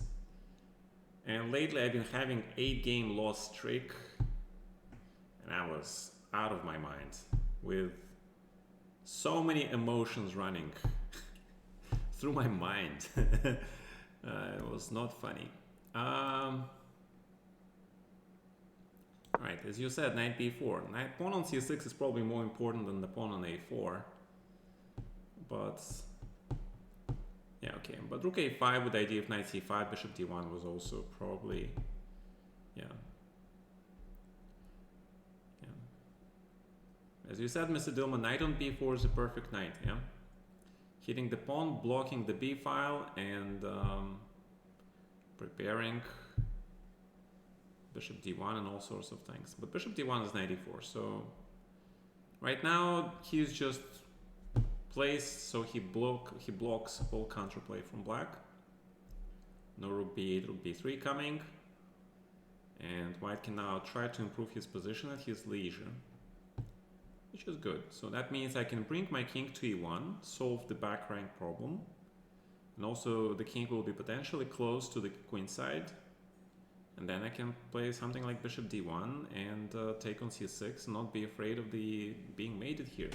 Or I can leave the king on the other hand on the king side and play something like h3, king h2, g4 or g3.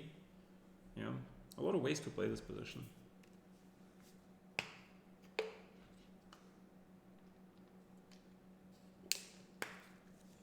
So the idea of this line is if you play e3, you don't have to worry about your pawn on e4 being hit all the time.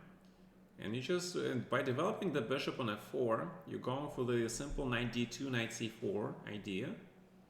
Okay, and going after this pawn on d6 and just playing on the queen side.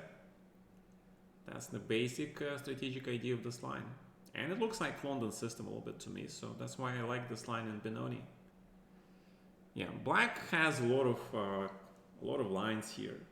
I think I had a huge fight in this line against Zheribuch. I think that was one of the early games when he just came to the US and he was showing me all his favorite lines. And I think we played one of the Benoni games and it was so complicated. I think it ended up in a draw or something. Yeah. Yeah, the idea of rook e8 is to play knight e4, trade, and rook e4, rook b4. But this idea it's very common, but it is especially common in the g3 bishop g2 line. And if you know there, black actually sacrifices the whole exchange for the knight on c4 to get the pawn on b2, and it's considered to be a huge mess of the position. wait, he actually sacrifices the rook for the f4 bishop, right? And it's like huge theoretical line. Okay.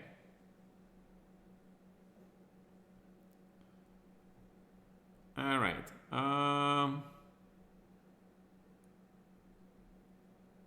You're just pulling our leg. Good. Okay. Yes. I mean, if you can play it, you should play it for sure. Mr. Shortass, I believe you should have waited for the trades. But you can play it like this as well. That's fine.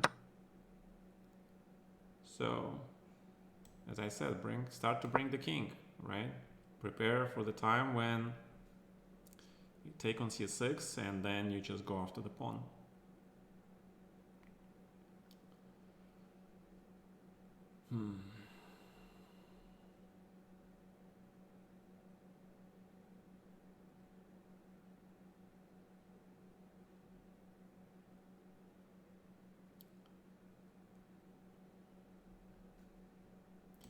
Yes, I highly recommend to try to play something sharp, like Benoni or King's Indian.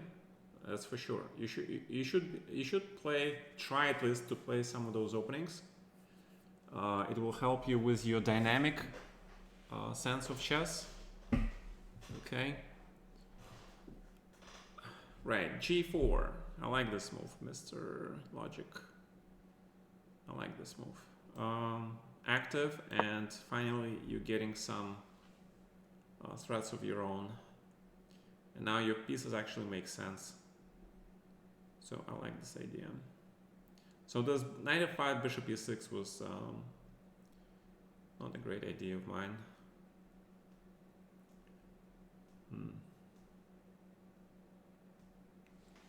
But okay. And this is still a huge struggle positionally. Yeah, because my bishop on g7 is really not the best bishop. And bishop on e6 either. Yeah, so maybe I should have just played bishop d7 and traded this bishop on a4. I didn't want to allow activity for white, but I admit I was probably wrong on this account.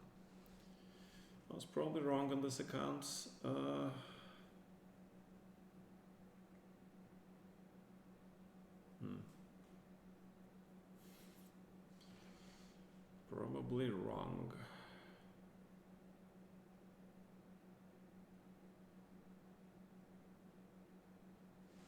All right.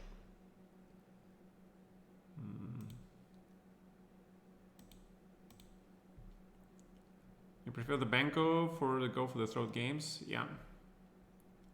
Magnus had a crushing Benoni today against Giri. Wait, is there a tournament on Magnus circuit?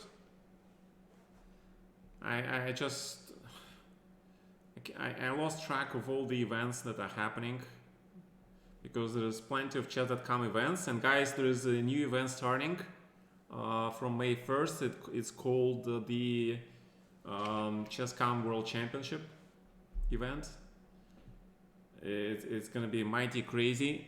Oslo Esports Cup. Oh, I see. I didn't know about it. I guess I'll have to look at some games later.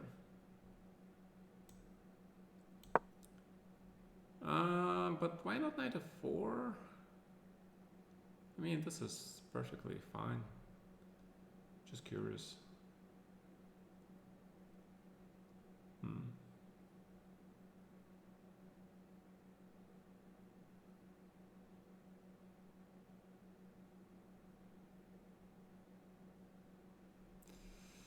Just curious. Okay.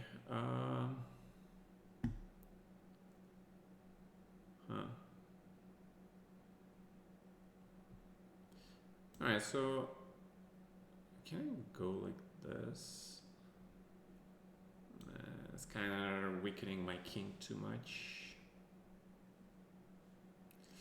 Too much. A5 looks interesting. Is it good? I don't know. b5, where does knight go? If I can get my knight to c4, then anything is good, but if I can't, then it's a huge problem for black, obviously. Yeah, I thought knight f4 was the bigger problem, but okay.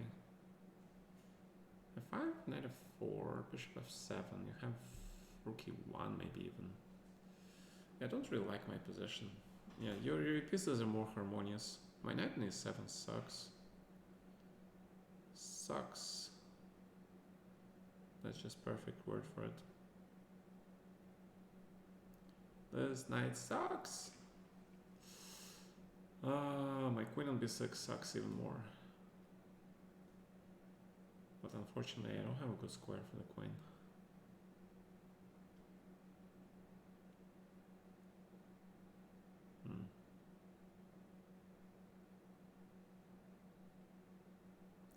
Yeah, I have a feeling I can do something about this position, but what can I do? I get a feeling I can do better. Like Magnus said, do better. I have a feeling I can do better, but how? I'm gonna do better. I don't see it. Yeah, is that everything protected? All the squares are protected. G5, H4, knight f4, C5, E5, all squares under control. Under control, man. Incredible. Incredible. Mr. and Mrs. Incredible.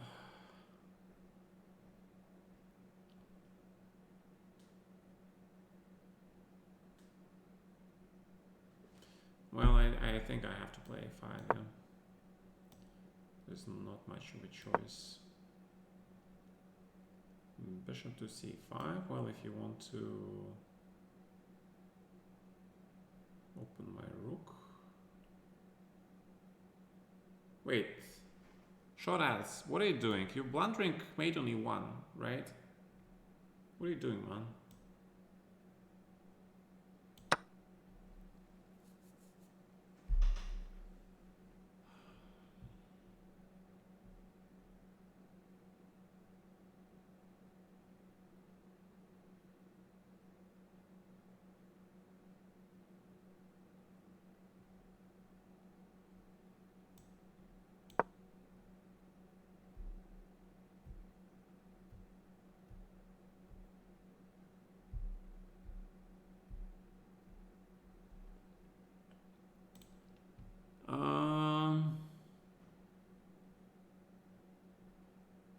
Meltwater Champions Chess Tour, okay.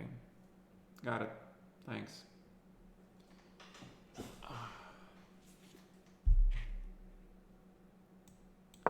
Alright, so knight b8, take. Bishop e2, right, standard, 95. So, we've been through this. And bishop f5, right, that was the idea. That was the idea. Ah, but my rook was supposed to be on e1. Wait, is it? Does it matter? Huh.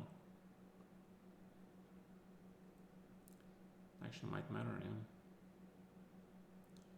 This might matter.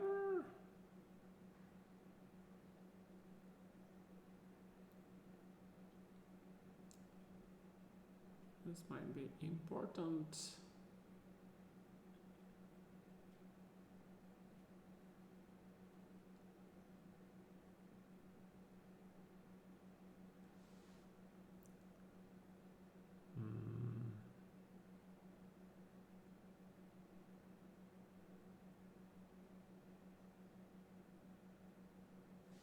Yeah, okay. Yeah, my rook is not protected, yeah? That's bad news. That's actually bad news.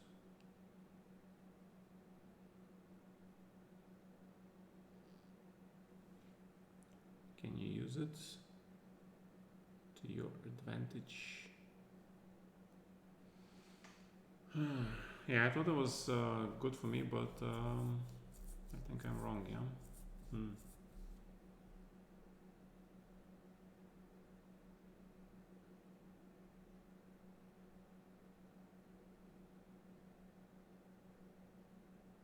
Yeah, wow, okay.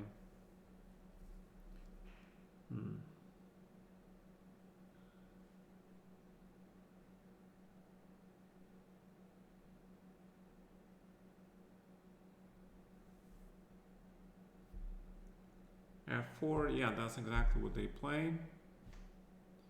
And then they just castle. This is the move that shocked me. There's castle. Yeah, you don't care about this e3 pawn. I saw this first in the Ivan Sokolov's game. Alright, Mr. Shodas, you blundered. You played so wonderfully here. This position, I think, is better for white. All you have to do is just play normal, queen f3. Just hold the position because my rook is out of the game, right? Take queen e4 and just play g3 and king g2 and just hold because rook has no squares. And you can move your bishop to d2, to c3, rook goes to a6, and that's it. White is a little bit better. So black has to go to make a draw here, okay? White is better, but yeah. So, you know, tactics, yeah? Strategy alone is good, but not enough. You gotta see tactics also. Okay.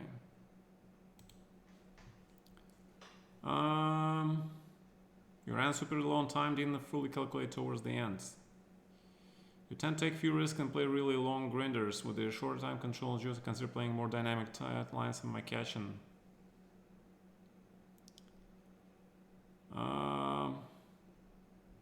Well, Mr. CB Chess, what I would really advise you to do is just to try different approaches and see what works in practical chess for you.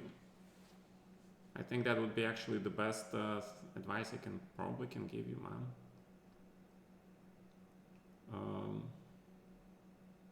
Just try different things and see what works. Okay, this situation.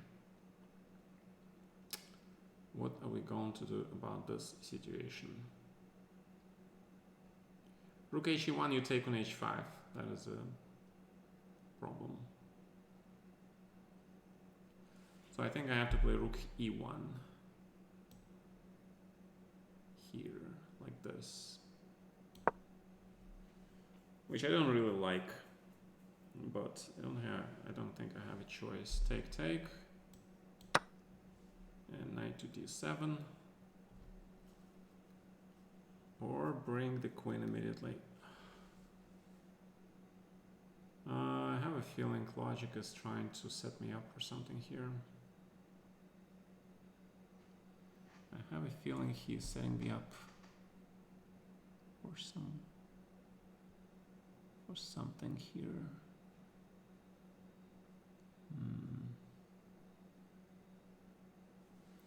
Well, okay, because I don't see it, I'll just sing along, right? Sing along. Although I have a big fear for my queen's safety. 6.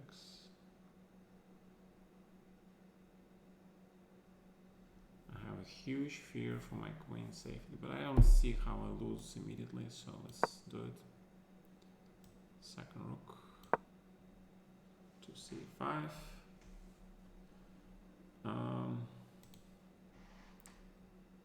Do you think if top 10 players playing group together against Stockfish, can they beat Stockfish? It doesn't. What do you mean playing together? What do you mean playing together? You play on board, there's only one game of chess you can play. Right, so queen to g5. Right. There are these lines. I think it's bishop h5. I recall seeing something like this before. I think it's bishop h5 is correct. Yeah, that's... Or... Actually, this allows g5, yeah? Ooh, g5. Very sexy move. g5, guys, right? Don't you think it's sexy? Ooh, this little pawn can go to g5 and then king takes on f5. I think that's very, very sexy. Huh. Because if I take on f5, he plays bishop e6, knight g6, rook f7. Then my king is in danger. He's in huge danger. I kind of like this g5 idea.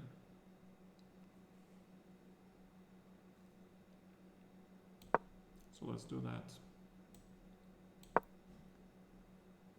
All right, knight to f4. Okay.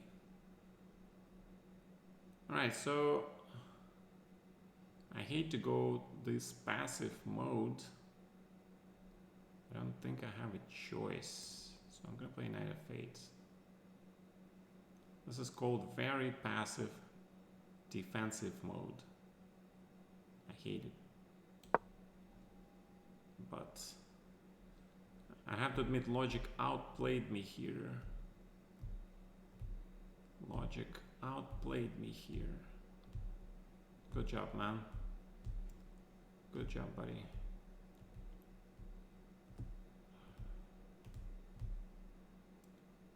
Okay, so he's saying he's gonna bring the king and he's gonna protect everything, and then how is white going to win this? Good question, Mr. Dillmans. So I think I have to finally take your pawn, yeah? I'll have to take you up on your offer to take this pawn.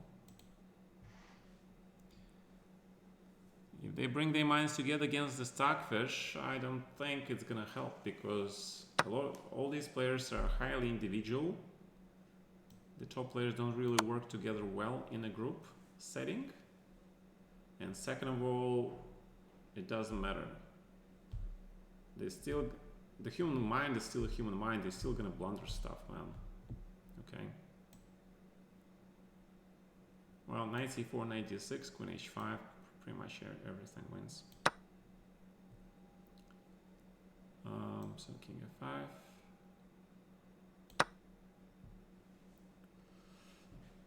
Okay.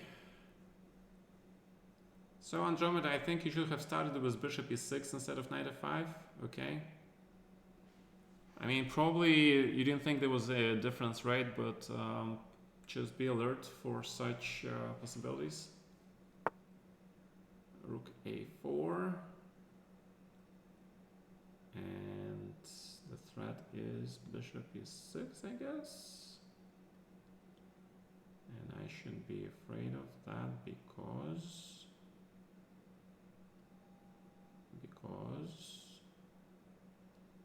okay, so g6, bishop e6, king g5, bishop c8, rook e5, rook g4, mate threat, right? That's what you want. Okay, I got it. All right. What else? What else do you have to scare me with? Well, knight g6 actually looks pretty interesting, right?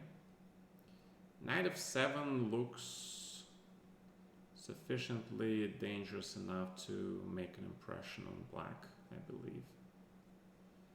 But I want to keep my knight alive, if possible. Because I think this knight can be dangerous. Dangerous. Very, extremely so. With prejudice. Um,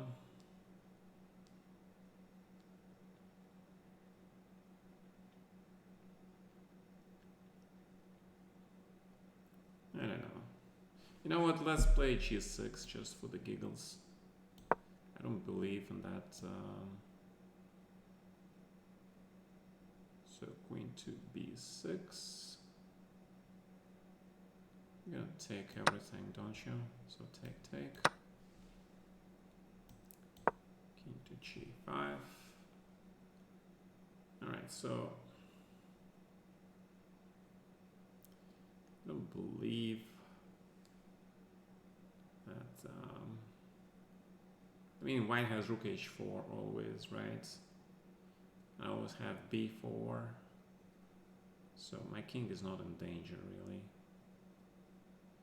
But black king, I cannot say the same about him. Black king looks like he's in a serious danger, man. Alright, so h4 looks good. Maybe g3, yeah. Make sure we get the loop for the king. And black rook is stuck on this passive file.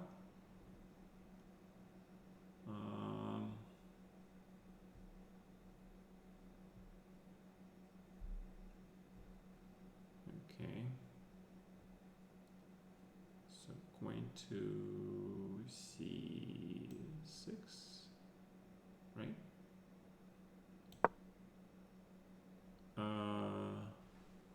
What is bishop takes h3? Pardon me. What is this? Alright, and if I just take it, I like b4 here. So that's how we close this rook.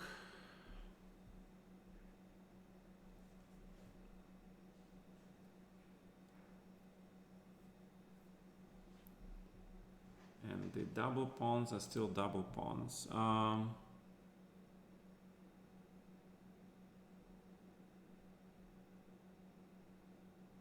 No problem, Mr. Sorab, about your English. What do you mean in the future? They cannot beat it in the present. What do you mean in the future? The machine is unbeatable, has been unbeatable for the last, I don't know, 10 years maybe? The last time the world human champion tried playing it, you have to realize, you know, when there were matches for the title, sort of, okay, between the world chess champion and the machine, when there were such matches still popular, the humans were actually receiving an advantage.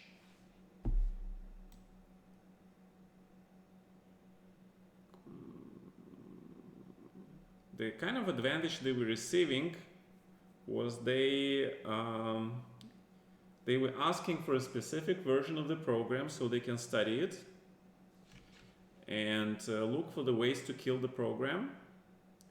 And they make sure to say that this is the program that I'm going to play live on the chessboard. You're not allowed to make any changes to the program unless these are the changes which are basically cosmetic, and that to which I agree, right? But there should not be any changes. And that was the whole thing between, if you remember, the match between Deep Blue and Garry Kasparov, right? And the thing was that Garry thought that at some point the Deep Blue team, they introduced the changes into the programming of the machine, which was in violation of the agreement that that's the program that he's playing. And of course there was a whole question of Joe Benjamin as an advisor to the Deep Blue team was did he actually sort of influence the machine's decision to make a certain move or not, right? There was a huge discussion on this topic, I remember. And And the result was that, it was a huge fight, okay? It was a huge fight, guys. It is not so simple, gentlemen. It never is.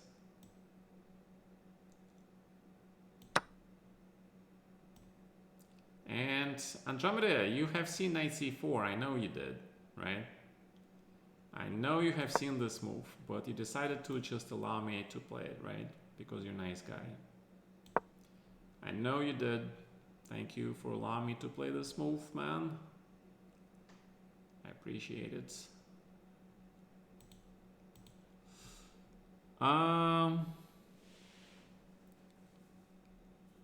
Was you supposed to play knight f6? Mr. Arsenal van Ricci. You know, that's the whole thing. In Benoni, black is supposed to play 5 f4, but in this particular line, this knight h5, f5, f4 is actually a strategic mistake. Okay, don't play knight h5, f5. You have to play something different. I don't remember what you're supposed to play, but this is not how you play. I mean, even if you play knight h5, f5, you cannot play f4, okay? Because this is falling straight into white's strategic trap, okay?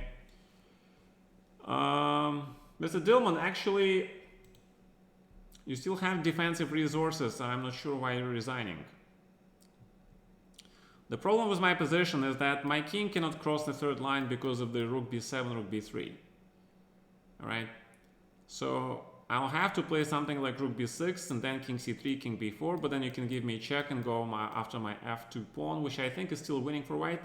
But okay, this is still a lot of work for white, okay? I mean, the only way I can think white can play this is if I play king c3 and then followed by d5 or d5 immediately, and king c3 and just go for the d pawn and a pawn. But this is definitely still playable, okay? You should play it until the end, right? I mean, if we hook up the computer, at the end, the computer only gives plus 187, which is not sufficient for a win, okay? So it is possible that this position is actually a draw.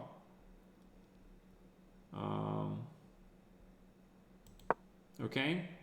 So don't resign. Dude, never resign too early. Resign only like Ponomaryov does. Okay? Resign only when you're facing a mate or you're down 2 rooks or a lot of material. That's the only time you should resign. The other times, don't resign. Okay? Please, don't resign.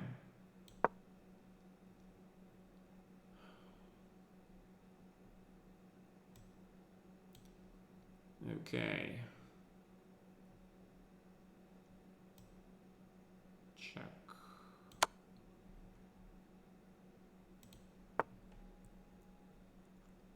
Yes, but I cannot get to the king, man. That's the thing.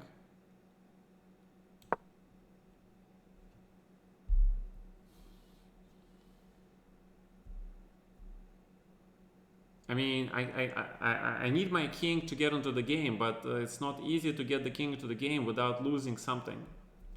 And if I move my d-pawn, the d-pawn becomes vulnerable, right? So it's not so easy to improve position for white. That's the whole thing I'm trying to say. Maybe I'll have to play rook c4 with the idea of king c3, king b4. I think that's the right way to play this position for white. But even if I do that, the moment king goes to b4, you give me check and rook b2, right? And then it becomes completely unclear again.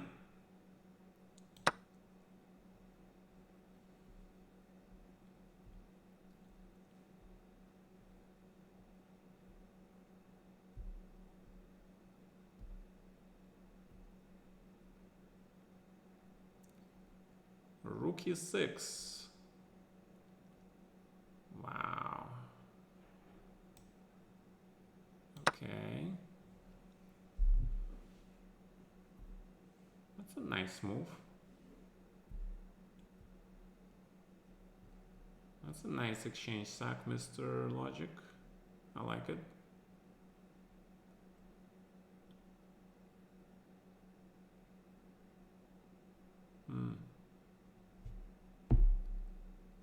so knight to e4.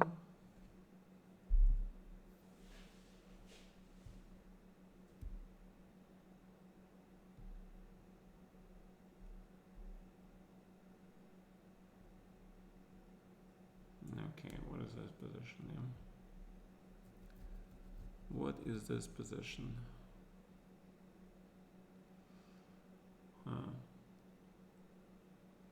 Yeah, bishops are very, very strong.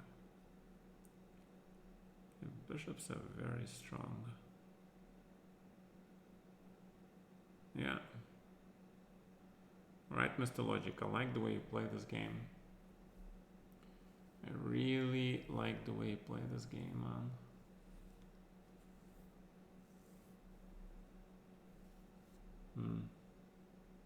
That was a very nice exchange, Sag. Yes. Yeah, my position sucks. Actually, it does suck. Ooh. Oof. Awful position for me. Very bad position for me. And my king is open, yeah. Meh. Alright, so if I play knight f8, yeah, I don't like to keep an exchange like this. So this is practically lost for me. This is practically lost game for me. Let's see if Logic can bring the bacon home and finish me off. Let's see if he can do that.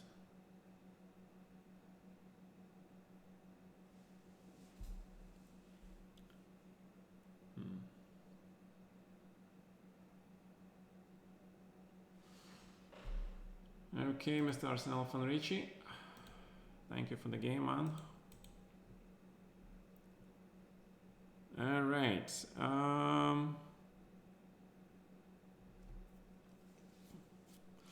Depth 36 s plus 6, really? The worst in chess?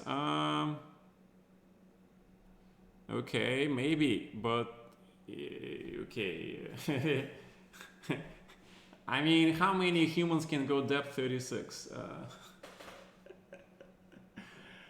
You know, some lines I am very proud of it if I can calculate some lines like for 4 or 5 moves. That's what, 10 depth, right?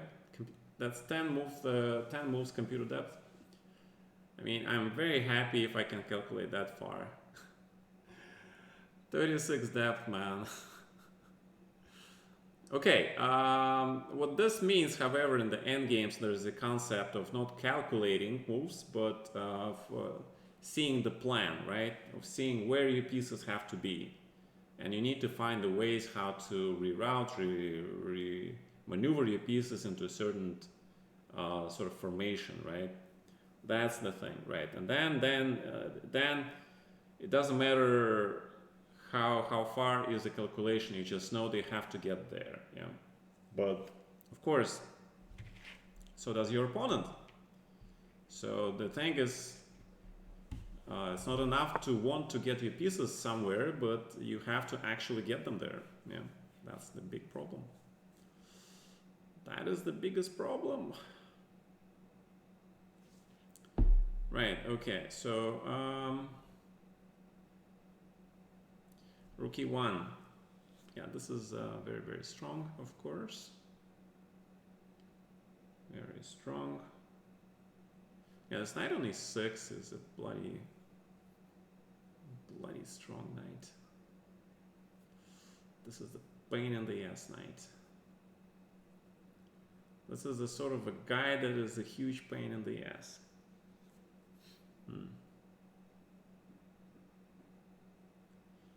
And my knight on e7 is the kind of the sucky ass knight.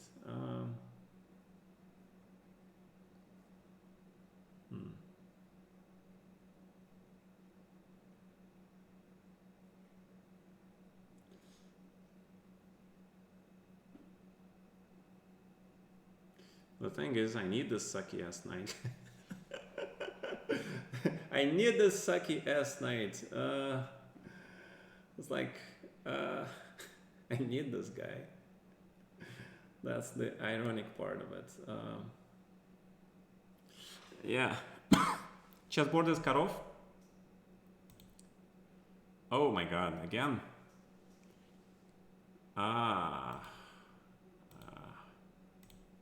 Alright. Easy to fix. Now we know how to fix it, right? Now we know how to fix it. We know how to fix it.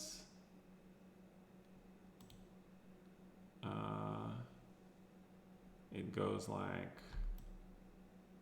this. Yeah, fortunately, it's not so bad. Yeah. Vasily? Yeah, Vasily is okay. He is one of the few in the world who can actually, yeah. Yeah, but he is unique. Yeah. Vasily is unique. Is unique.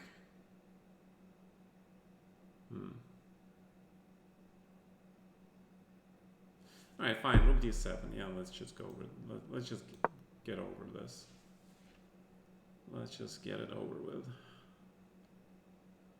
This is the kind of pain position that you sometimes have to suck it up and just play. Yeah, that's what you gotta do. You gotta do what you gotta do.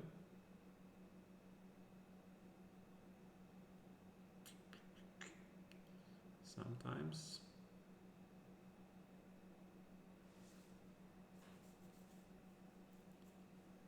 It's like in my game against Topalov in the candidates match in 2011, he caught me in the opening prep. I spent enormous amount of time, so I was down to about 5 minutes to make 20 moves.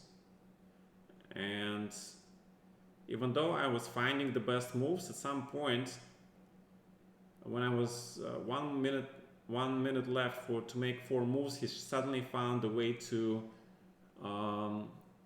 open the position and create an attack on my king. And I didn't find the defense, and I got into a lost position. So after the time control, his position was just winning. And I realized that what I had to do at this time, I was just simply, so I lose this game and we go into the playoffs. That's it. So what you do is you realize you have a lost position, so you lose this game. So, just finish the game then and don't worry about it too much. Don't try to waste all your time. Just, play moves. And you lose, okay? That's all. And what happened is that I obviously started to see his moves. I saw the winning move, but I knew this, there's a term in chess is when you're playing your opponent, you and him, over the course of a few hours, become so connected that you can actually feel each other's thoughts and what you're thinking about. And there is a well-known phenomenon in chess is that when somebody blunders, and usually he finds the blunder already late. Yeah, he made a move and he sees it's a blundering move, and it's considered to be very important at this point is to stand up and casually walk away as fast as you can, so that this move that comes up into your mind does not transfer into your opponent's consciousness, right? And that's exactly what I did. I saw this line and I decided to stand up and figure out this line for himself. He went instead, after some thinking, because he was probably excited, he was winning, his position looks winning anyway. So he missed this direct winning line and he went into the second best line. But that second best line gave me a fighting chance. And when he made a second inaccuracy, suddenly, you guys should look over this game maybe some point, or maybe I'll go over some of those games. And suddenly, after reaching the position with my central knights, I activated my knights. I gave him all the pawns, but I activated my knights and I maximized the effectiveness of my pieces and put him on the defensive. And at some point, suddenly, I just realized, hey, my pieces are so active, he can no longer win the game. And that was when the miracle happened. I realized it was a positional draw. But logic, why are you giving me the whole knights? What did I do to deserve this gift? What did I do to deserve this royal gift?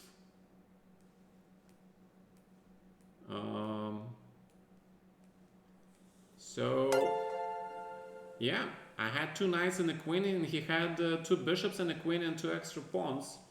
But the position was a positional draw. And it was such an incredible moment, I remember,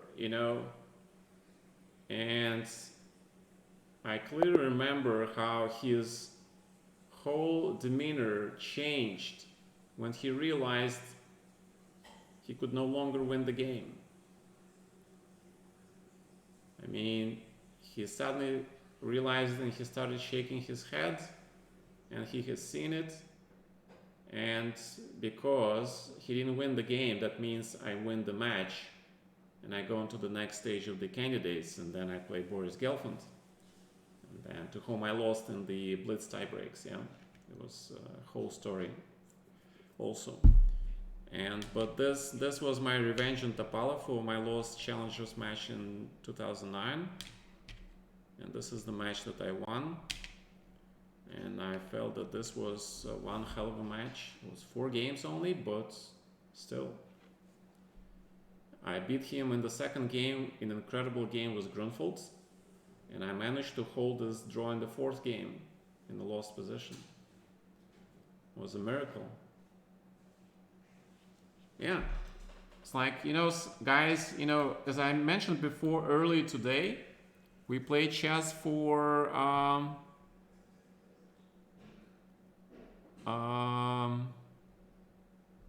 right. Yeah, we have seen that chess can mean so many different things, right?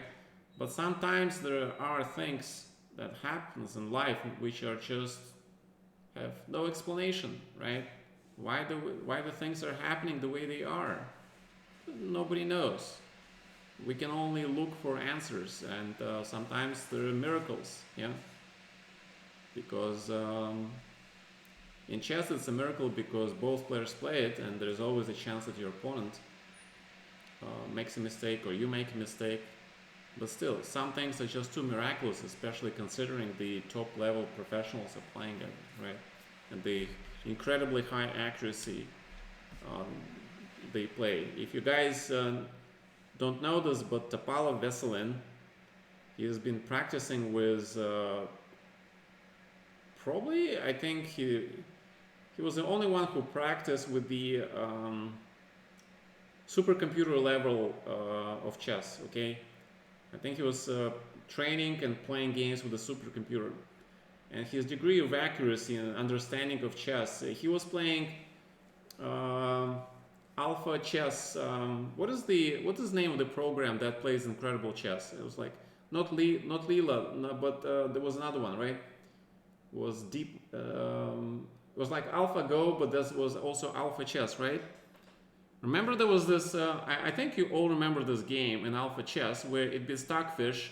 It sacrificed like a whole rook, but Stockfish had the king on g8, queen on h8, rook on f8, and the queen was out. Alpha 0, right? And I think Vesco was playing in those years at the Alpha 0 level because he was outplaying the engine, he was positionally sacrificing, he has this incredible intuitive understanding and incredible aggressive and at the same time intuitive and positionally very sound way of playing chess. Yeah, it was amazing. So in that era, to play Vesco, to make a draw against him was actually a huge achievement. But to survive the lost game was nothing short of a miracle. Okay. All right, guys. This is it for today. Hopefully you guys okay with this layout. I'm pretty comfortable myself with this layout. You get to see my Magia a little bit more, a little bit bigger picture, a little bit less noise with the chess lines, right? All those chats, windows. I kind of like this. It looks a little bit cleaner. Are you talking about 2005? I was talking about Vesco in the period of 2009 to 2011. That's when I had 2 matches against him, and one I lost in the Challengers match. But after 4 games, we were even. But I lost the second half where I introduced the French defense. Unfortunately, it was not a lucky opening for me. The French defense is not a lucky opening for me for black. Yeah. And then the second match we played in 2011, which I won.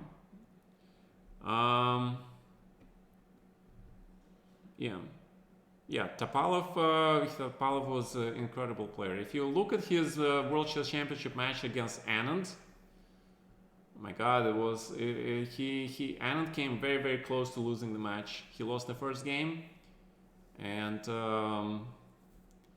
the only reason the match didn't go to the tie breaks is because Vesco went into this crazy last round game, which he lost, I believe. And later, after reading the interviews, I read that they thought that if they go into the tie breaks, Topalov is going to lose the rapid, because the tiebreaker was a rapid game. And Anand at the time was still the best rapid player in the world. Okay, so he's maybe not like the best, but he was definitely much stronger than Topalov, and they thought that it's pointless to go into the tie breaks and lose the match on the rapid format. So they just decided to play and lose the last round game. So that was kind of crazy. Yes, yes. I think they did the chess the game after the alpha go, but I could be wrong. I'm not sure when was the alpha go. When did it defeat the Korean world champion? Guys, do you remember? It was a huge match, right? Huge match.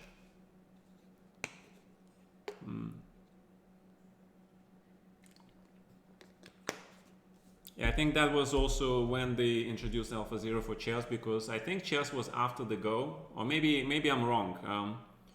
Okay, so maybe right. I think right, you're correct. I think they thought that Go was harder than chess, so they made Alpha Zero first and then Alpha Go, right? Okay, maybe. All right. Anyway, gentlemen, thank you for the simul. Hopefully, you guys all enjoyed it. And I'll probably see you guys on Tuesday, because the next Thursday I have to do the recordings for the chess.com and do the ending selections for the end games. Okay, and let's see how it goes. Maybe also next weekend I'll play in the Bundesliga, so I will not get a chance to play in the rapid tournament, but that's okay. All right, so let's see if we're gonna raid anybody. Maybe we should raid somebody, right? So let's see who we raid. Oops, that's too loud. Okay. All right. There's American Cup, St. Louis Chess, Hi Iku Girl, Benjamin Feingold, Jababa London. All right, let's rate Benjamin Feingold. Why not? Karpov for continuing the gift sub. I'm trying to get to 100 subs today. But it's I hate every. All right, so let's go rate chimpanzee. Ben. That's right. You finally made a monkey And out off of we me. go.